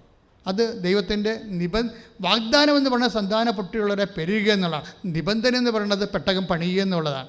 ആ പെട്ടകം പണിത് എൻ്റെ ഭാഗമായിട്ടും ഉടമ്പടി ചെയ്തതിൻ്റെ ഭാഗമായിട്ടാണ് മഴവില്ല് കാണിക്കുന്നത്. മഴവില്ല് കാണിച്ചിട്ട് ഉടമ്പടി അടയാളമായിട്ട് സ്ഥാപിക്കും. അവിടെ തൊട്ട് തുടങ്ങാനാണ് ഉടമ്പടി മുഴുവനും. ഇത് യേശുക്രിസ്തുവിനെ നൽകുന്നതിന് മാത്രമേ നമ്മുടെ കയ്യിൽ നിബന്ധന ഒന്നും ചോദിക്കാതെ ഉള്ളൂ. കാര്യം നമുക്ക് കൊടുക്കാൻ നമ്മുടെ ഇല്ല. കർത്താവിന് കൊടുക്കാൻ വേണ്ടി, കർത്താവിനെ സ്വീകരിക്കാൻ വേണ്ടി നമ്മൾ എന്ത് കൊടുക്കാനാണ്? ഒന്നും കൊടുക്കാനില്ല. ആർക്ക് കൊടുത്ത് മുതലാക്കാൻ പറ്റും? ആർക്ക് കൊടുത്ത് റെമിറ്റ് ചെയ്യാൻ പറ്റും? അതുകൊണ്ട് ആ കാര്യത്തിൽ മാത്രമേ നിബന്ധന ഇല്ലാതുള്ളൂ. ബാക്കിയെല്ലാം നിബന്ധന ഉണ്ട്. ഈ നിബന്ധന പ്രകാരം തന്നെയാണ് ഇപ്പം നെഗേബിലെ പാടശേഖരങ്ങളെ വാങ്ങിച്ചിരിക്കുന്നത് അയാൾ. അത് പക്ഷേ എന്താ പ്രശ്നം? ഇവിടെ 1 മാസമേ മഴ പെയ്യത്തുള്ളൂ. പക്ഷെ മഴ പെയ്തില്ലെങ്കിലും ദൈവം ഇവിടെ വെള്ളം കൊണ്ടുവരും. അതാണ് പ്രശ്നം. ഇവിടുത്തെ നീർച്ചാലുകൾ കഴിഞ്ഞ ആഴ്ച ഞാൻ പറഞ്ഞതേ ഉള്ളൂ, ഭാരതപ്പുഴ പോലെയാണ്. ഭാരതപ്പുഴ സമാധാനമുണ്ട്, മാർച്ചിലെ മാസത്തെ വെള്ളം പറ്റത്തുള്ളൂ, എന്നാലും ഇത്തിരി വെള്ളം ഒഴുകിക്കൊണ്ടിരിക്കും. നെഗേബിലെ നീർച്ചാലുകൾക്ക് വെള്ളം ഒഴുകത്തേയില്ല. കാര്യം അവിടെ മഴയില്ലാത്തത് കൊണ്ടാണ്. ഇതെവിടെയാണ് സ്ഥലമെന്ന് അറിയാമല്ലേ? ഇതെന്ന് പറയുന്നത് ജോർദാൻ്റെ അരികെ കിടക്കുന്ന സ്ഥലമാണ്. ഇസ്രയേലിൻ്റെ വടക്ക് തെക്ക് വശത്താണ് സ്ഥലം കിടക്കുന്നത്. ഞാനവിടെ ആ സ്ഥലത്ത് കൂടി വണ്ടി ഇവിടെ പോയിട്ടുള്ളതാണ്. അപ്പോൾ എനിക്കറിയാം അതിങ്ങനെ നിന്ന് കത്തണ സ്ഥലങ്ങളാണ്. നിന്ന് കത്തണ സ്ഥലം എന്താ, നമ്മൾക്കിങ്ങനെ ആ വെള്ളമില്ല, വെള്ളം ഇങ്ങനെ വെട്ടിത്തിളങ്ങാൻ പറ്റിക്കും. ഭയങ്കര ചൂടായ കാരണമേ നമ്മളിങ്ങനെ ഈ മരീചിക എന്ന് പറയുന്ന സാധനം ഇങ്ങനെ ഓളം വെട്ടിക്കൊണ്ടിരിക്കും. നമ്മൾ വണ്ടി ഓടിച്ച് അവിടെ ചെല്ലുമ്പോഴുണ്ട്, അവിടെ നിന്ന് പിന്നെയും മരീചിക ഇങ്ങനെ മാറിക്കൊണ്ടിരിക്കും. അത്രയും ഒരു ചുട്ടുപൊള്ളിയ സ്ഥലമാണ്. പക്ഷേ ഇവിടെ കൃഷിയുണ്ട്. ഇതെവിടുന്നാണ് വന്നത്? അവിടെ മഴ പെയ്ച്ചിട്ടല്ല കൃഷി കിട്ടണത്. ഇത് ദൈവം വടക്ക് മഴ പെയ്യിക്കും. ഇസ്രയേലിൻ്റെ വടക്ക് വശത്ത്, അതായത് നോർത്തിൽ മഴ പെയ്യിക്കും. നോർത്തിൽ മഴ പെയ്യിക്കുമ്പോൾ അവിടുന്ന് ഈ വെള്ളം ഇവിടുന്ന് പതുക്കെ ഒഴുകി ഭൂമി ഇങ്ങനെ ചെരിഞ്ഞ് കിടക്കുകയാണ്. വടക്കുന്ന് തെക്കോട്ട് ചെരിഞ്ഞ് കിടക്കുകയാണ്. അതുകൊണ്ട് അവിടെ മഴ പെയ്യും. വടക്ക് മഴയാണ് പെയ്യുക. മഴ ഭൂമി വലിച്ചെടുത്തിട്ട് പതുക്കെ ചെറിയ നീർച്ചാലിലൂടെ ഇങ്ങോട്ട് കൊടുക്കും.